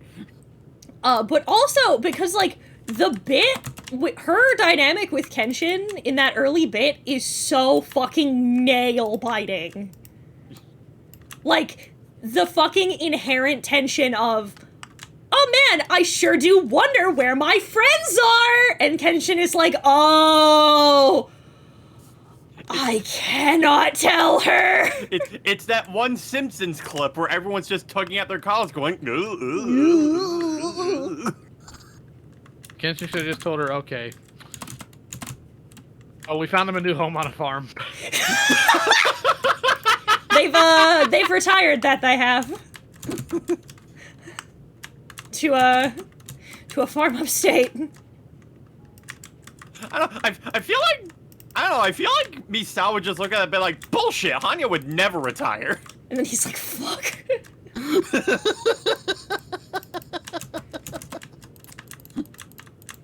You knew this whole time? The whole time? And he's just like, yeah. I didn't want to tell you because you would get really upset. How'd that plan work out? Well, no, I mean, not well. not well. But it's okay. It's okay because then I became the Okashira. Yeah. Ooh. Yeah, that worked out so well. Misao got to be the Okashira! Yay! And then she was flashed. And then she was flashed. And then she got flashed by a trans woman, yeah. Do you think they'll do that in the new anime? Because they didn't do it in the original one. Probably not. Or it'll be played as a gag, like it's not them making the claim, it's just the wind blowing and showing it. Yeah. Because I like the joke in the anime better, personally. Yeah. Where she makes the bit and then Yahiko has to put 2 and 2 together. Yeah. It's like, wait a minute, the fuck does that mean? And then it's like, trans people! It's like, hello, I am the child of Ichiro Oda. I have invaded your anime. Yamato Katamari, trans woman warriors that people keep saying are men. Or trans people who keep getting misgendered by the fan base. Yeah. I have a question for you lot that have read the manga. Sure. This new show appears to be adhering close, Mm-hmm. which you seem to like, at least, Heaton. Mhm. But is there a part of the manga that you would like them to change? And if so, expound. I mean, aside from the joke I keep making of like, we could just skip Raijuda, we super don't need him. Yeah. Because cough cough, I really want to get to those late game fights faster, but you know, meh. And not only that, but also in terms of Raijuna, like that shit's just, it's only ever brought up once and then never again. Yeah, I mean, that entire arc exists purely for Saito to be like, yeah, you're not incognito. You're not as stealth as you fucking think you are, dumbass. Well, there's also the fact that you get later on, like the fact that Regida's pupil becomes Kaoru's and helps build the dojo back up. That's true. But, like, I don't know. I don't think that serves enough. I think we can get Yuta elsewhere. Or we can get Yutaro elsewhere, but, like, the main thing, I guess if I were to change something... Mexico buffer. Yeah, make Hiko's tits even bigger. No. That's a tough one. If anyone else wants to weigh in on that, they can. I'm gonna take a second, because I need to think about that one. I can say off the top of my head, I don't think so. A better explanation for the Ogi would be nice.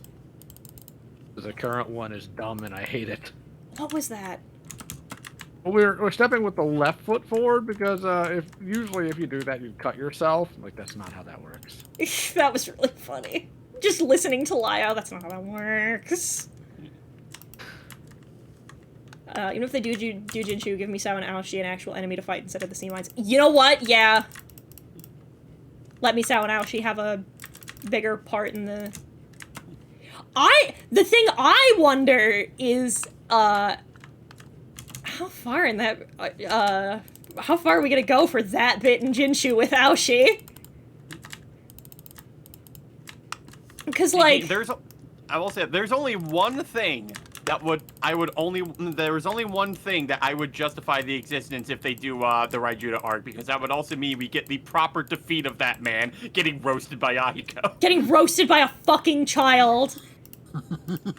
I'll kill him, I will. Do it, pussy, you won't, says Yahiko. He's right, I won't. So fucking good. So what do I do? He said I wouldn't do it. He said I wouldn't do it, and he was fucking right. I'm not strong enough. Not strong enough to kill a kid? Do it, pussy. I don't know if I have the strength to do it. They're no balls. Yeah, I think that'd be it. I think I'd give... I also, like... I'm gonna spit some sacrilege for a minute. Because I'm gonna provide to you a spicy take. And you're super gonna have to hear me out. I think Sano's arc in the Jinshu arc is a little superfluous. No. Listen! I love it, and it's great, but it kind of wastes a little bit of time. It's kind of a little bit of a drag. It's a big sidetrack. I don't want to cut it completely. I'd rather it be like an OVA or something, so that way it doesn't drag the pacing of the rest of that arc. Who will let Sano have his adorable little sister? I love his sister. And his little brother, who also becomes Kaoru's pupil. Correct. I love that Ota... It sets up for why he has to leave immediately after the arc. Oh yeah, that's so fucking big why he has to go on the lam, because he gets fucking... He's like, oh, I shouldn't have beat the shit out of a senator. And I'll do it. Actually, speaking of something like that, and I'm sorry, I am gonna have to say that the new anime is a 9 out of 10 because we no longer have Gensai's 2 kids. You're right! I love the little girls. Added a nice little bit of depth to Kenshin's character. But yeah, I think that's... It's watching the new anime, it did make the dojo feel, like, really empty. Yeah, which is... By not including them. Which is the point. Yeah. The original, I'll say, the original's Kamiya Dojo feels much more like home. It has a much homier feeling. You also spend more time there because of all the filler. That's true. At least we don't have to deal with the pirate girl with some random, like, Sanujin weapon instead of something sensible, so... Shura is one of TP's favorite things, apparently. Yeah, and then it's like, we'll be sure to see each other again. They never see each other again. She's filler, baby. It's like, I'm sorry, TP. Everywhere you look, they everywhere. never see each other again on screen. I like her just fine. Dragged so doggone much. It does, but I liked her. I just wish her arc could have been tightened a little bit. Missed the soundtrack from the original show. I do too. By the way, I wanted to point this out to you because I also do. A ton of people in the comments on Crunchyroll were like, I like the new one just fine, but like, I really liked the old soundtrack. I will say though, if I feel like, okay, you can have all like your new soundtracks and whatnot. If you do not have like the Swordsman suite that came in the second season, like remixed somehow, I'm gonna riot. I won't. I will. I'll be upset. I liked it. I'm saying they probably won't have it, so you're probably not gonna get your Heart of Sword. You're probably not gonna get anything like that. Cries. Heart of I mean, Sword is so good though. Yeah, because like the new Kyoto arc animation had a remix of it. Yes, the new Kyoto arc animation also had like a lot of other stuff to it, using the dub actors for the OVAs of all things. Like having Kenshin break his promise and kill Shishio. Finish him. Okay, Kenshin didn't do that on purpose. It's not his fault Shishio's head somehow split open like a doggone coconut. That isn't something anybody expects. Not from a blunt force attack. It was so I remember watching that and my jaw hits the fucking floor. Like, it's so, you see his, like, they, like, color in his skull. That shit's gory. Yeah. I just find the funniest part about it, after it happens, Shishio just tries to hold his head together. Tries to put his head back together, yeah! Like a man. It's like, bitch, who you think? You're not Dio, you can't do that! Fucking unbelievable. I also... This This man ain't fucking Neo. I love the bit when he learns Amakakeru no Hirameki, and he like really fucks up Hiko, and he's like, oh, I've killed him, I've done it, oh god. And then Hiko gets up and is like, you little bitch, you thought you killed me? You thought you're... I'm the medicine master. Like, oh, this is placebo. Sucker. I gave this to you to shut you the fuck up.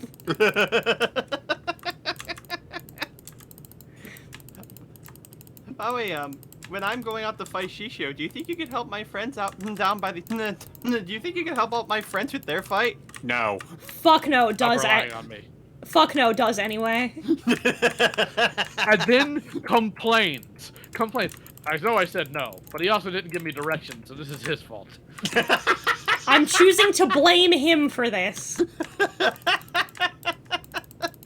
This is somehow my idiot apprentice's fault. I hate fucking one of the few things that I really hate about all the other adaptations, and I'll be so pissed if they do it here too, is they keep trying to ascribe this like demure wisdom to him. And that's so stupid, because he's just a fucking asshole. Just an angry old man. He's just a fucking bitter old man who's hanging out in the woods making pottery because fuck you. Relate. Yeah, I know, it's why I keep likening you to him. Cursed fun fact. Oh, yeah, you saw. Since Lio mentioned it, coconuts apparently kill around 150 people every year. Correct. But the deadliest animal per, like, life taken in America No, is? coconuts! Like the fruit. I know, but do you know what the, like, deadliest animal per kill count in America is every year? Cows. Cows. The moose. They are... Listen, they're big and people, really think that they can throw hands, and they super can't. Spoilers. Skurs! He's trying to throw hands with my adjacent kin. Please stop beating up my family. James, no. Is it? Fucking, No, I don't need know. you to let's rewind to the very base concept. You do know penises don't fart. Well, like, vaginas do. Yeah, but penis is super dumb. I don't know. You can get air in there, can't you? It's like, wait, they don't? It would be unpleasant. It's like, wait, they don't? Oh, I have a problem. I don't know. I don't know enough about- I don't know anything about dicks. I don't have one. How the fuck am I supposed to know? See, Would you I like don't one think starting Ben- now? I don't think bends before your dick is possible. Eden is not only not a sex haver, but also not a penis haver. I'm not a penis possessor, no. Would you like one starting now? What if you did? But what if you did? And then it's the fucking Vsauce music. Boom, boom. Michael, please don't see it. Did you know that just by thinking hard enough about it, you too can have a dick? Did you know that by wanting it bad enough, you can just die? That's true. That's also true. And I found a funny meme I think you would like. Hmm. So it shows a bunch of screenshots from Demon Slayer saying best anime main character, best anime graphics, best drama makes you cry, best action choreography. Why yes, I am talking about Rurouni Kenshin. Yeah! The post is parroting. I immediately, when they say graphics about anime, I'm out. It's like, oh, you don't know what you're talking about, huh? Listen, I don't know what to tell you. If Kenshin had been made a Hashira, there just wouldn't be a demon problem. No, see, and what would actually happen, like, Kenshin becomes a Hashira along with, why is his name blanking on me right now? Which one? The first Sun Breather user. Oh, yeah. Yeah, Yorichi. Like, Kenshin and Yorichi both just pull up on Muzan. I'm in danger. I'm in fucking danger! Problem, Kenshin wouldn't kill him. Oh! Lio, I have some immaculate news for you when the first of what time period in which the first Sunbreather existed. That would probably be what? It was in the Bakumatsu? Yeah, it was in the era in which Kenshin super killed people. Ah. Not just killed them. We wouldn't have Demon Slayer. That's what I'm saying. Muzan's There just- would be no demon problem. They just wouldn't exist. Muzan would be dead. Yeah, Muzan would just be seeing Yoriichi and Kenshin pull up. There's 2 of them? What do you mean there's 2 of them? Somebody did a thought experiment of what would happen if you take Musashi from Baki and put him in the world of Demon Slayer. Mm-hmm. It was an interesting video, although bereft of any historical knowledge. We were He was talking... talking about... Oh, go ahead. Go ahead. No, finish your thought. He was talking about how the characters would react to Musashi. I'm like, how do you not know that they would know exactly who this man is? Holy shit. Like, It's, even it's by Ray then, Finster Musashi. they didn't call him that. No, That's a title of a video game. I know, but still, like they don't. It's like, well, he'd become a legend in the world. Like, he already was one. Like, he has been for centuries. What are you on about? Oh, do you want... okay. Have you ever seen the anime or read the manga Drifters? No, and I'm sure you probably know why. I would recommend it to you super hard, actually. Because I'm gonna sell you on it, because one of my favorite exchanges in anime happens in it. So when, the main character, who is... I'm going to... Toyohisa. During the first big conflict arc, right? He gets into a fight with Hijikata. Interesting. And I don't know if you remember the legendary samurai Toyohisa. He was a Satsuma swordsman. I see. So when No the problem. when the two of them encounter so I'm sitting there this entire time thinking, it's gotta happen. It's gotta happen. Please, and it does. When the two of them encounter one another, he says, "Who are you?" And he says, "I'm Toyohisa Shimazu." And Hijikata's eyebrows go up, and he goes, "Oh, you're the Satsuma legend." And he goes, "I am." And he draws his weapon, and he goes, "I hate samurai from Satsuma." And I'm like, yes! He would! He'd be furious! That motherfucker would be so pissed! It's so good! Their fucking dialogue's great! One of the first things that happens when Toyohisa meets up with Nobunaga, the first thing Nobunaga asks him is, "What happened to my son?" And Toyohisa says, he died a warrior's death. He went down with the castle. And Nobunaga's like, "Should now outlived his old man? That's fucked up."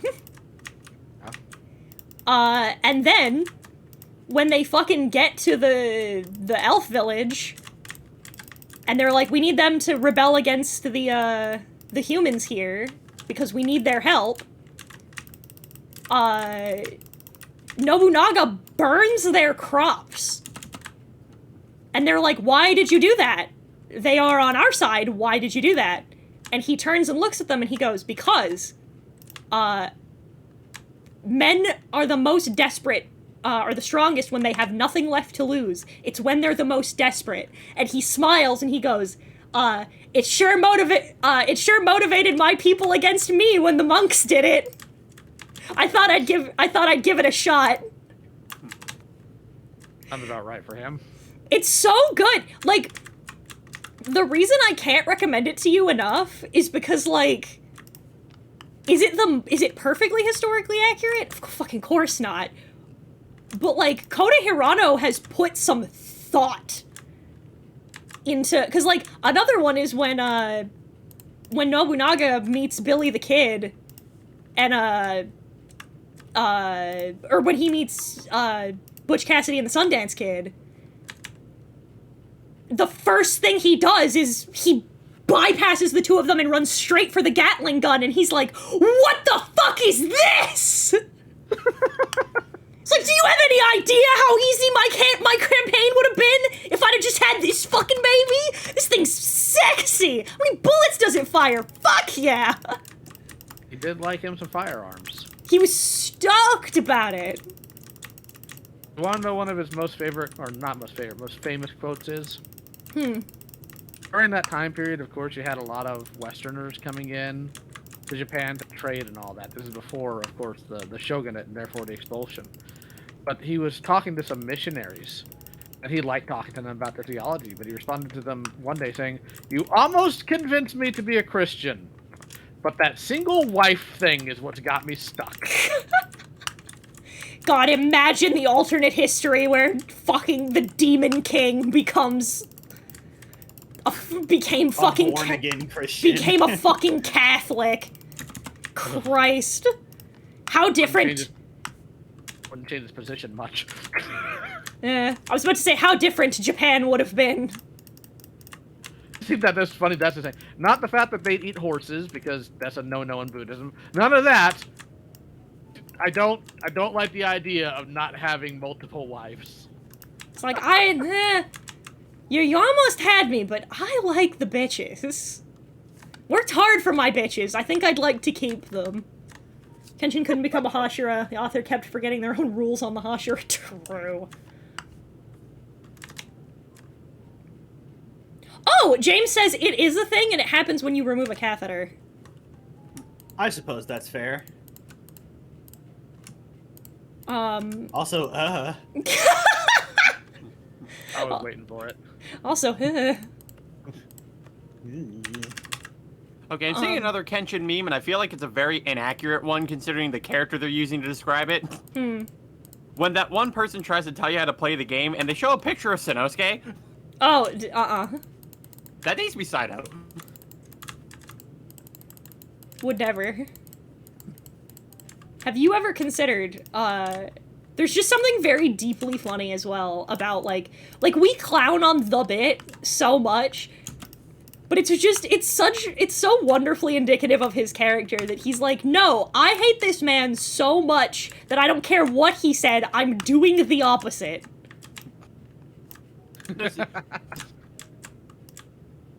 Saito would absolutely be that person watching you play Pokemon and just be like, you're not getting the proper EVs. Shut up, Saito. Why aren't you EV Play training? how I want. Why aren't you EV training your Pokemon? Shut up, let me play how I want. It's working. I'm getting gym badges just fine, you son of a bitch. Leave me alone. It's like, yeah, but you could be doing it better. Shut up, I'm just fine. Optimum team. It's like, I'm worried about that post-game, like everyone else does. And then he started getting his own team together, everything just to spite you. Yeah. Probably. No, this is how you would spite him. You go to the Elite Four with a team of Love Disc. I'd probably find that funny if I had any concept of what you're talking about. They suck. The point is that they Love suck. Disc has such bad stats. Yeah. They're little heartfish. They're the little heartfish. Yep. So okay, while we're here, because I did want to do that because I eventually want to. I just have to psych myself up to fucking do it because I really wanna. I want to do the multiple Kenshin AUs, either series or. And I want you to as well. Because I have so many Fucking do thoughts. I get to be so autistic at my audience. But like, One way to put it. so we have the info for the One Piece one. I do want to do a Pokemon one. Realm is the master. Yeah. You know what? Hang on. We're gonna actually. I'm going to. I actually wanna. I'm gonna switch over. Let me break out my art program so that way. Let me break out CSP, because then I'll grab images so that way Lio knows what the fuck we're talking about. Also, real quick side tangent here, since Pokemon was brought up. Mm-hmm. I finally found out what topic triggers Aaron Tempest into actually, like, showing anger. Yeah. Mm-hmm. Lily Orchard was brought up in chat yesterday. Oh, you got the Lily rant! I'm so proud. You're becoming one of our friends. You're really joining the social circle. I'm so excited for you to, the next time, Lio, I need you to do me a favor. Oh boy. I want you to say exactly these words. Heaton said you need to tell me about Nero's Q. I will try to remember that. Aaron I don't know what that means. Aaron has some very strong feelings about Nero's Q. That It's sounds... his one-sided arch enemy. It is his one-sided arch nemesis. What does he do? He makes Don't cartoon worry, reviews. you'll find out. I think he may have talked to me about this guy already. He is the there's boy howdy. He is the Wario to Nero's Q's Mario. to Aaron Tempest's Mario. That's where the Wario comments came from. Okay, I think I did hear about that guy, but I don't think I retained any of it. Aaron Tempest, the math that walks like a man. It's true. So So we'll talk Pokemon teams now because Realm's the master, and Brooke is also, well, I would say Brooke's not a master like Realm is, but none of us are masters like Realm is.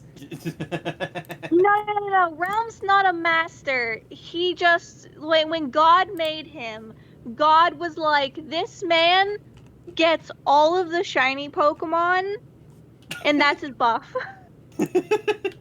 Hey, no, Brooke, to be fair, you did beat up Crafty on his last Showdown stream. I beat up Crafty? Yeah, there was a Miss Magius on screen, and she beat him up. Good. I went Good for into as I went in, TP was beating him with a Miss Magius, and I, all caps, I said, "Go make Brooke proud!" And then he popped into my DMs and was like, "I beat him. I have done her word." Excellent. Good. I love to hear it. Okay, we'll start with Kenshin's team. So who do we think? There's Audino. An Audino? Really? Audino. Post-killing, weird way to say it, post-mass Dino. genocide Kenshin. Audino. For Lio's reference, this is an Audino. Yeah, I mean, Does Realm disagree? No, I don't disagree, because, they're basically they're a caretaker. Similar to Also, Kenshin. they're really good at hearing shit, and their perception's really good, which is also, part of Kenshin's thing. Yeah. It just felt like a strange choice. Yeah. Well, I feel like Kenshin would probably have, some Pokemon on his team that would, showcase, his Roroni side, where he's a tad softer. At least one of his Pokemon has to evolve with friendship. Yeah. The Umbreon. He said so definitively. Yeah, and am I wrong? Because Umbreon's a fucking tank. He's Also- So doesn't know when to go down. And he needs one. He needs one of those. well. And We also Aren't samurai often, aren't, imageries with samurai in the moon, a very common thing? true. Well, He, yeah. he would have hear me out. He would have an Umbreon and name it Zano. Well, we have to give him an AG slash. Them's the rules. Yeah. There's a bunch of lore about AG slash, but because you're like, oh, sword, but like for example, Saito Defo doesn't have an AG slash. There's lore about it that you have to understand, but King's Gambit, yes, no. I don't think a King Gambit. You know what I like in specific, and hear me out. I think Justin's onto something. I think an Umbreon's right. However, Shiny. yeah, Yeah. why I feel that way couldn't explain to you, but I think I feel like I think therefore I am. I was gonna say, I think that the Umbreon is his, air quotes, partner Pokemon. I'll bet you this is an EV he had when he was a kid, and it evolved when he was a Hitokiri, and that's why it's at night. Yeah. I would like to briefly call out one Ontario, because he made me draw a dinosaur skull, and fuck you. By the way, cursed fun fact about Umbreon. According to its Pokedex entry, its sweat is poisonous. Pog. Good for Umbreon. We have 3 more.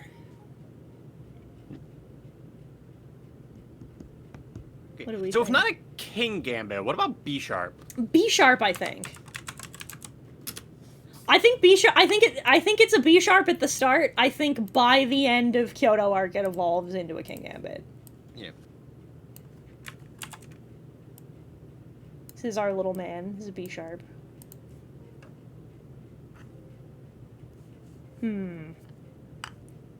Also for Lio, because I feel like you'll like him. I'll show you a King Gambit.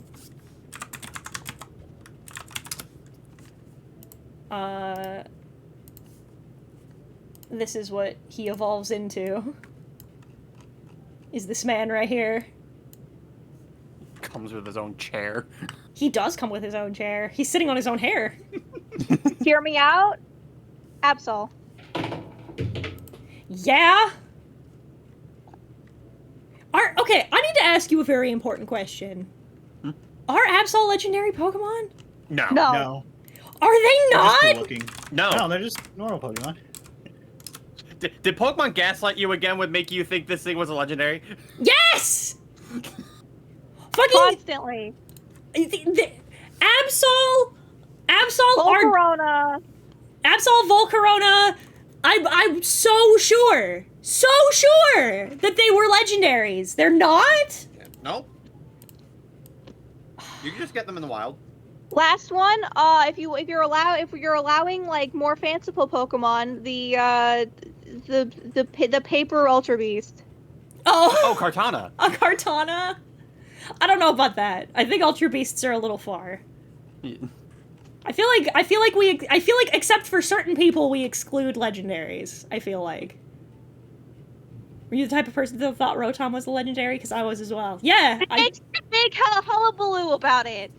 If you can't like make a huge deal about them and then just be like, no, they're whatever, they're fine. Like I thought Zoroark were legendary for a while because of the big deal that was made about them. Nah, Zoroark is just Crafty's PTSD now. True. Like Listen. not even its ability, just its power, right? I'm assuming because like seeing the teams beforehand makes it like you're like, oh, this Pokemon exists. Or is Crafty that stupid he keeps getting got by its illusion ability? He keeps getting got by the illusions. Idiot. Like, even, like, every single time, too. Like, at the start where we see Team Preview, I'm like, Crafty, there's a Hisuian Zoroark, watch out for it. And he still falls for it! What's Silly, dummy idiot. Sounds like a skill issue. what's something with a good speed stat? I can actually look up Pokemon with really fast speed stats. What's something with a really high speed stat that isn't legendary? That isn't Rayquaza? A Selgor, maybe? I don't know, I feel like a Selgor would be more so Ouchie. Yeah. Fair enough. Yeah. No, if we want a sweeper with speed and we're considering it to Actually, be a hold well-rounded up. team. Oh, wait, no, never mind. Never mind. I'm just, you were like, oh, we need a Pokemon that evolves with friendship. Like, oh, wait, no, Umbreon. Dumbass. But what do you think? What do you think, what's- Mister? I don't know what's- anything about Pokemon. What's the one that Actually- Ralts evolves into that isn't Gallade? Gardevoir? Gallade. Gallade. Oh. Because it doesn't know anything Actually, about Pokemon. Yeah. Another thing I was also thinking of, too, is, because I could totally see Kenshin using this one as a messaging bird, and it is fast. How about Talonflame? Yes. No, you are correct. A Talonflame is perfect. That's one of these babies. Talonflame, fun fact, totally not advocating for it because it's one of my favorite Pokemon. That's a good team. Talonflame is pretty cool. And then by the start of Gen 7, they're like, okay, you know what? We may have made this thing too strong. We gotta nerf its scale wings. No. Heart emoji. Let's see. I feel like let's do I think Kaoru, here's my thoughts. Kaoru and Yahiko have 3. I feel like they don't have full teams. Alright. So what do we think Kaoru's 3 Pokemon are?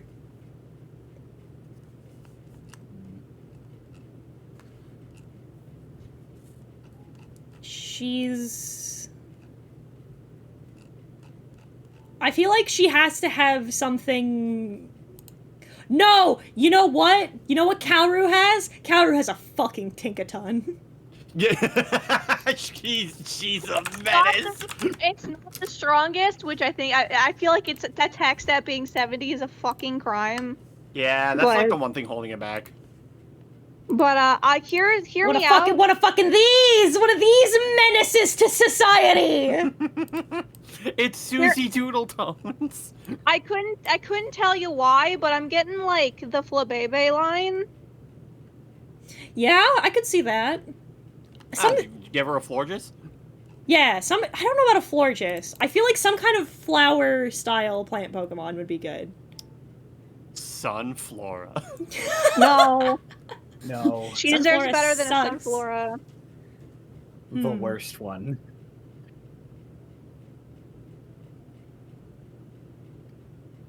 Trying to think. What are some good... Gardevoir? No, I think Megumi has a Gardevoir. Yeah. Megumi also needs to have a Chansey. She does, like, by default. Actually, do you think Kaoru would have a Vileplume? I could see that.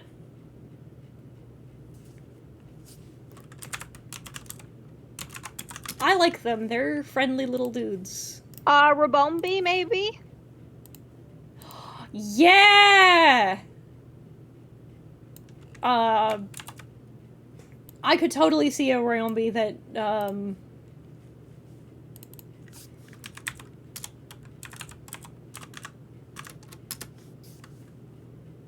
that evolves at some, or that, not that evolves, but that just, I like the idea of, like, aw, it's a cute little girl, look at her cute Pokemon team, and then that fucking Tinkaton just fucking smashes your fucking shins in. Keen, I just thought of something of a better replacement for Vileplume that would be totally on brand for Kaoru, Lilligant. You're right! You're so right. Lilligant just comes out, Yaku's like, wow, of course you have an ugly team. The fuck you mean, ugly team? They're so cute.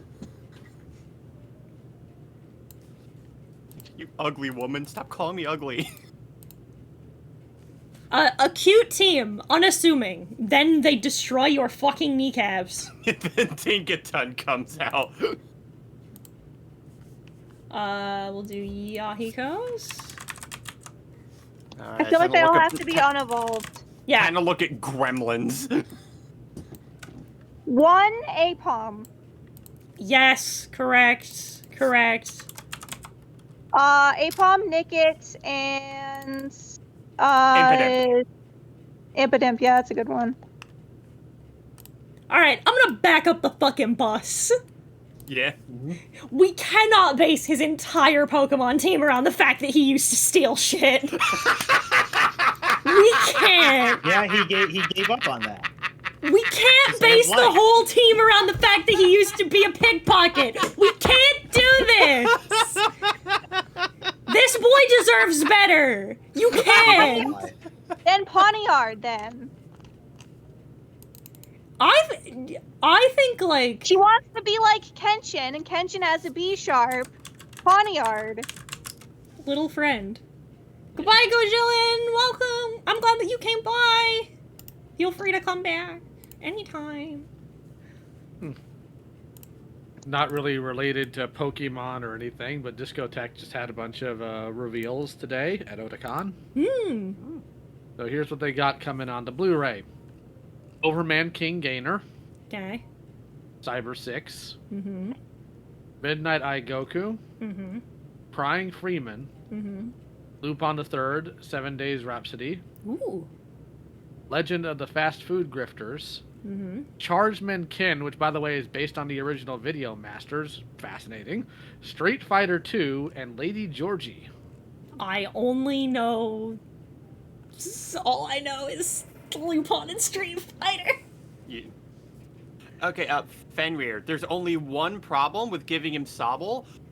Because if he used to evolve into Inteleon, he has a gun, and Yahiko believes guns are cowardice. He does. He does talk about how weak fucking people are with guns. Sam, an Oshawott then. You're so right! You're so right! Heyo. Wait. Does it evolve into a Hisuian Samurai? Yes! Because I say it does. And this is my video. Fair enough. Sano, I feel like... Do we feel like He Sano... needs him a champ. Yeah! But do we feel like Sano has a whole... I disagree. Who's the big fucking samurai one? The Hin. Come on, Justin. They got the big hands and they're big dudes. Oh, Hariyama? Hariyama. Yeah. Going off vibes and not stats. I mean, yeah, Machamp is a better Pokemon, but... Well, there's one reason I say Machamp, and it's because one of its abilities is No Guard. That's Damn. fair. Unfortunately, I'm gonna hop out. I've got a stream in a little bit over an hour and a half, and I need to get prepared for. I'm gonna hop into another call and pick on people. Thank you for having me, Heaton, and hopefully we can do this again soon. You're welcome! I hope that you'll come to more of these. I will do as much as I can. Hell yeah. Goodbye, good luck! Bye-bye. Only he doesn't gotta be so formal about it, but, you know, that's just how he is, I guess. I will be taking my leave, says the lion. Does Also, Sanosuke like- have a 14-6? I was gonna say, I feel like his team is incomplete. I feel like during the run of the series, he catches another Pokemon. So does he have, like... So I think he has a total of 4, I would say. I would say that only, like, the vets get full teams of 6. I mean, I could also see him having a Hariyama too. Just 'cause, Yeah. you know, guy big hands. And the thing too is like Hariyama is also a guy who's like, I can take hits. I just don't go down easy because I'm beefy as fuck.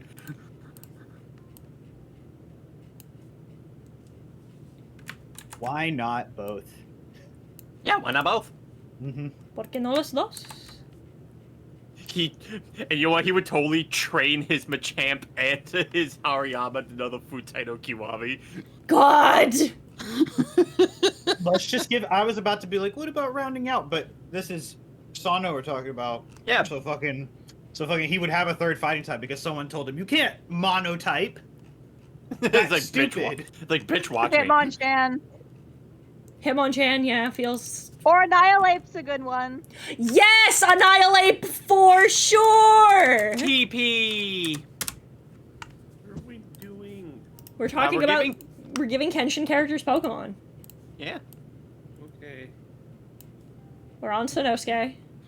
Oh, Fenrir brought up a really good theme before. What about Annihilate to reference the ghost of his squad? Yes!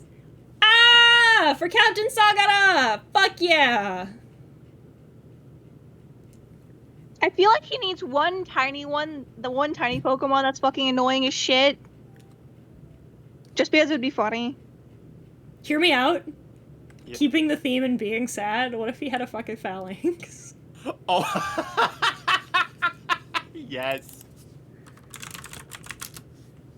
1 million years dungeon for beaten. 1 million years dungeon.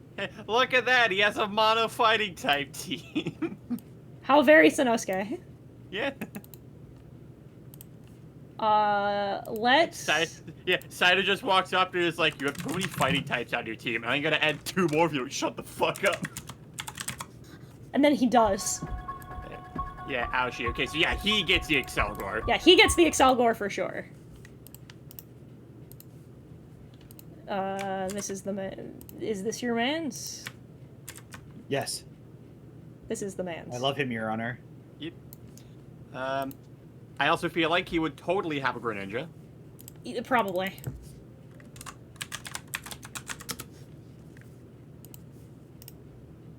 And you're totally not biased about that.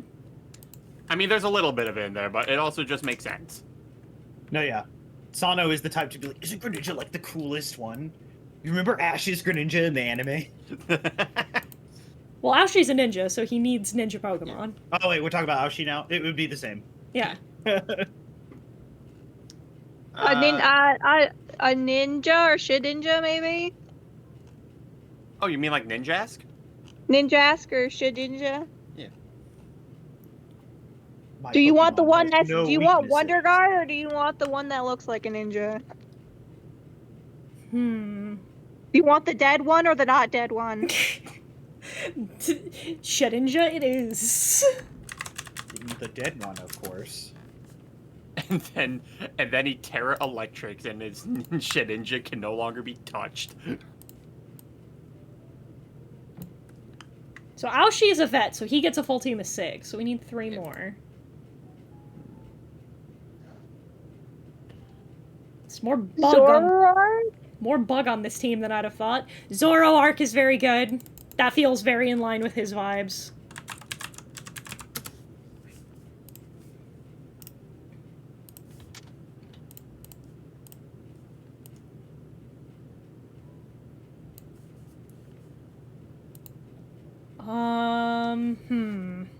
What about a Sceptile? You know what? I don't know about Sceptile, but I feel like, you know what? Hmm? I'll bet you he has a Servine. Yeah. Snick. Or fucking Superior, rather. Yeah. This man has to have at least one snake. Yes. It's just kind of his vibes.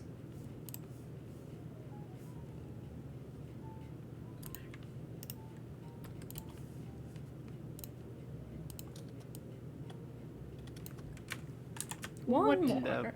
And what about a Weavile? Yeah, Weavile feels... Yeah. This team's kind of frail, but it makes up for, like, super fast and hits hard. That is kind of... It can also mix your shit. That is very Aoshi. Yeah. Let's do Saito's. You know what? For the sake of just this video, I want to do, let's do Saito's and, fucking Shishio's as well. And then we'll call her good. No! Let's do, Saito's, I want to do Saito's, Shishio's, and Enishi's, and then we'll call her good. I feel like Saito would... Do you think Saito would have a Golisopod? Yes, I fucking do! Golisopod. The missile is Eepee. Had a long day of splashing bandits. Yeah.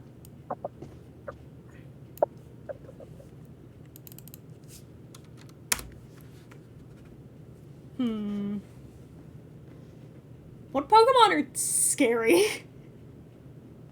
Scary? Hello, you there? Yeah, who's Did you fucking... say Trevenant scary? Jesus. I feel like we're not gonna give him a fucking Trevenant. I don't wanna deal with the implications of that. Well, too bad. Heracross. Heracross is friend. If you're gonna give him a tough bug fighting type Pokemon, give him a Pinsir. Pinsir feels good. Heracross feels like he's a town guard kind of guy. You're kind of right, honestly. Actually, Yeah. Keaton, if we're looking for scary Pokemon, what about Gyarados? Oh, yeah! God.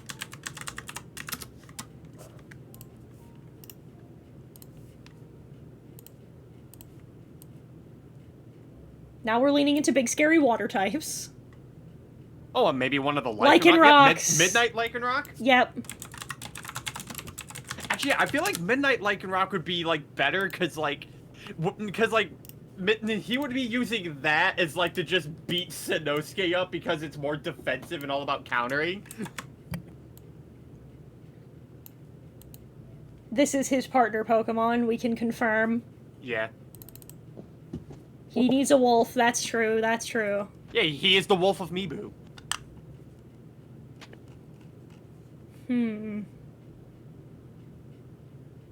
Like, wolf of your mom. No, I'm kidding. What are some good dark types? I feel like dark and steel types.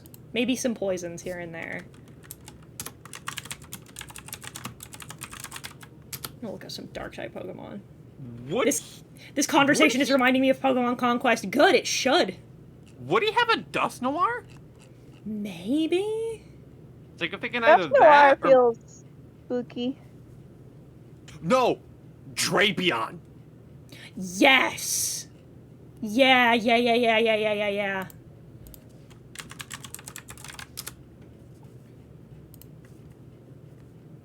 Big boy. Long arms.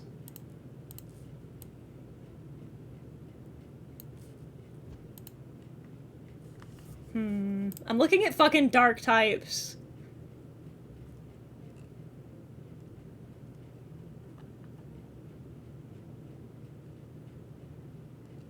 God, you know what?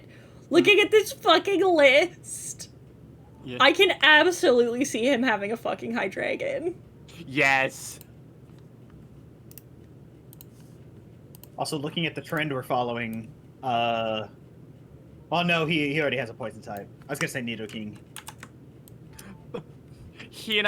I looked up a scary Pokemon on Google, and one of the options it gave me was Beware. God, the contrast. Oh, a Skarmory.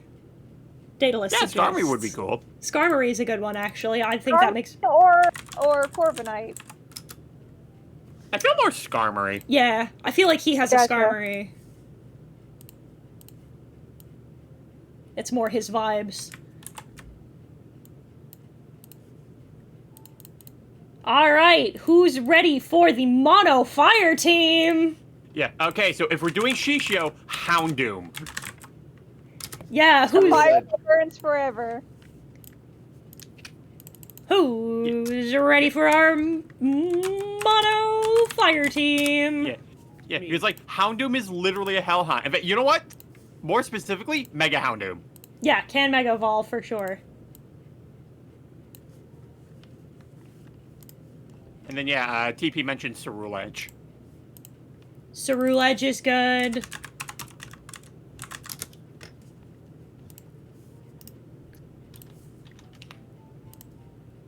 How many fire ghosts can we put on this fucking team? Chandelure?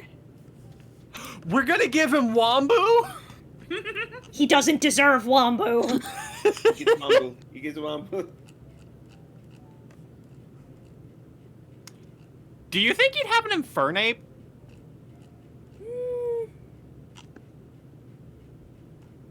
Maybe. Oh, you know what? I'm giving him Hisui and Typhlosion. Yeah.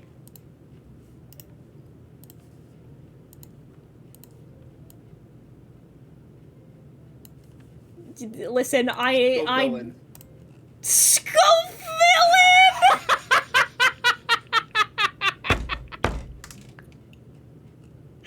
Oh god! I don't know about that. I love it, but I don't know. Hold on. Keaton, I could make the funniest reference with this if we're doing a full Mono Fire team. Imagine if Shishio had a Salazzle. God. He already does. Her name's Yeah. Yumi! Yeah, I was gonna say. Hey, Yumi, check out this level. Oh god, you know what else? Yeah. I'm looking at these. I can't believe we didn't think immediately. Obviously. Oh yeah, sent to Scorch. It's just like, you just really leaned into it, made this your, whole personality, huh? I can't say I blame you, but like, Jesus. Colossal. What is that? Oh, Colossal? Colossal? Yeah, maybe. I feel like that doesn't... Like he is fine. Like this kind of refinery area in the anime. Yeah, he's a little... Yeah, he is in an oven. Yeah, The kinda. time he Yeah, give him a fucking oven! Because you hot, eat the food. What does that even mean? And we are graced with the presence of Cece. Jenny cat. Hello, Cece. I weirdly, scrolling through these, I mean, if we want to keep up the meme, we can give him a fucking Alolan Marowak, but like... Yeah. But scrolling through, hear me out? Yep. Does Delphox make as much sense to you as it does to me? I think so. That one I can't explain to you. I'm looking at her and I'm like, yeah. Yeah. You know what? You give that thing fire spin, and it's basically Shishio's ultimate technique. Why do you have so many fire ghost types? Don't worry about it. No, it's like, why do you have so many fire ghost type Pokemon? Check my hand. What? Check my hand? Fuck around and find out. Fire. And it's like, check my hand. Fuck around and find out. Fuck around and find out. Alright, last one. Energy. Okay, so yeah, I think he would have to King Gambit. He has the King Gambit for sure.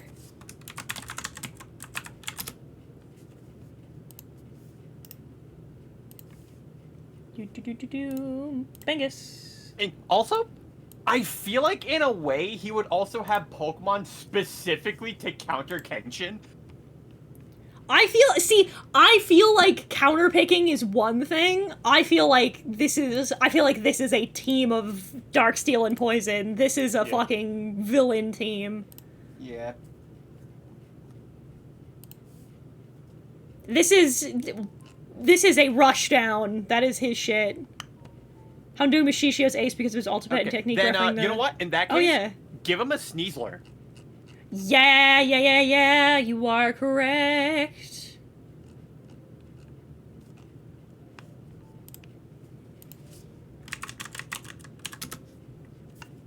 Sneasler. Put them in the fucking basket. Yeah. Let's see. And, what would you think about giving out Grafaiai?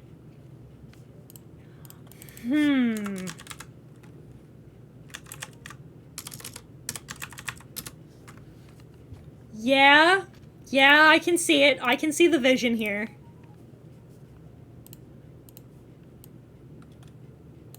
I see it. I see the vision. I see where you're going. I see where your head's at. I'm looking at ghost types as well.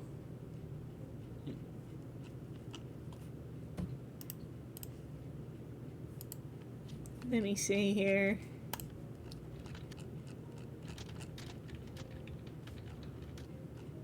Realm, Yep. you want to do something really fucked up? Yeah. Always.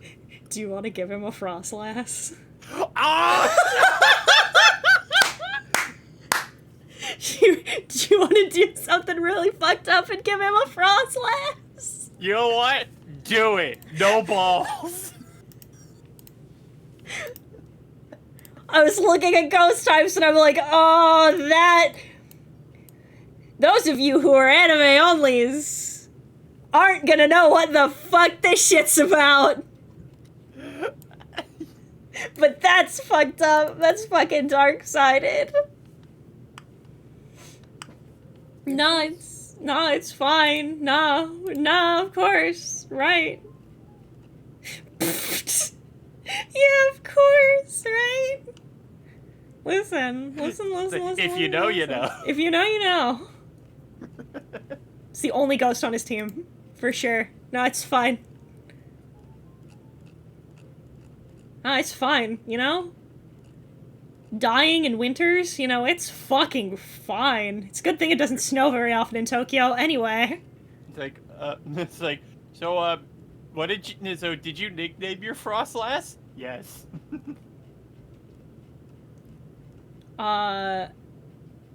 Hear me out. I see 2 steel types that I feel like fit. Yeah. A Revavroom. I mean, yeah. And for sure a fucking Aggron. Yeah.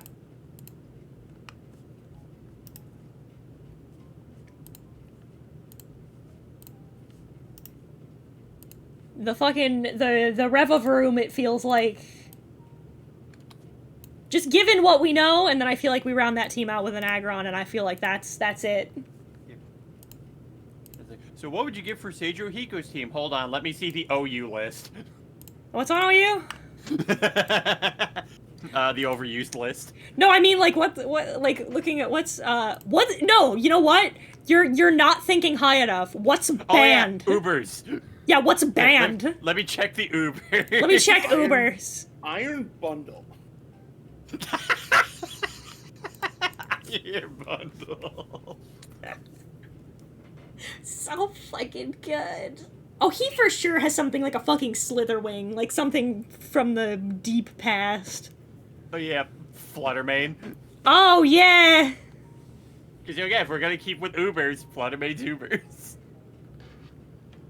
There's a funny little pink orb. He's just a tier whore. Espartha.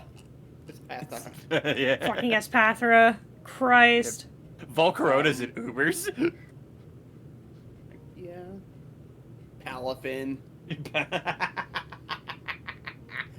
Yeah. This one is still astounding that this one is in Ubers now. Volcarona. Yeah. Did What- Volcarona get what something in recent gens, or has it just always been good since Gen 5? It's always been good, it's just never been banned. What terastallizing does to a motherfucker. This is me, one day of terastallizing. One day after terastallizing. This is me, 3 days after terastallizing. This is your mom, 10 minutes after terastallizing. Oh. Kind of surprised you didn't pick a psychic type, considering Inishi loved to use psychological manipulation. Listen. Who knew all Volcarona needed were was a better typing and some Tims. Who thought all Volcarona needed was a silly hat? What do people usually terastallize? A silly hat and some Tims. I know one of the types that some people terastallize Volcarona into is sometimes grass. Ooh, yeah. But that's that for today. We went a little long because we decided to do this. But Yeah. I'm going to send you over to our dear friend of the channel, One Prism Splay. Yay. So I'm gonna send you over to her. Go say hello. I will see all of you on Tuesday. And two quick reminders before we go. One. Oh Jesus. I have a new video out on the main channel. It's awesome. Where we're starting the Kit Kat series up on the channel. So that's up. And then Justin just started his own Let's Play channel, and he posted his first episode of playing Jedi Survivor. So if you want to check some stuff out later on, feel free to. I will see all of you Tuesday. Goodbye! Goodbye. Goodbye.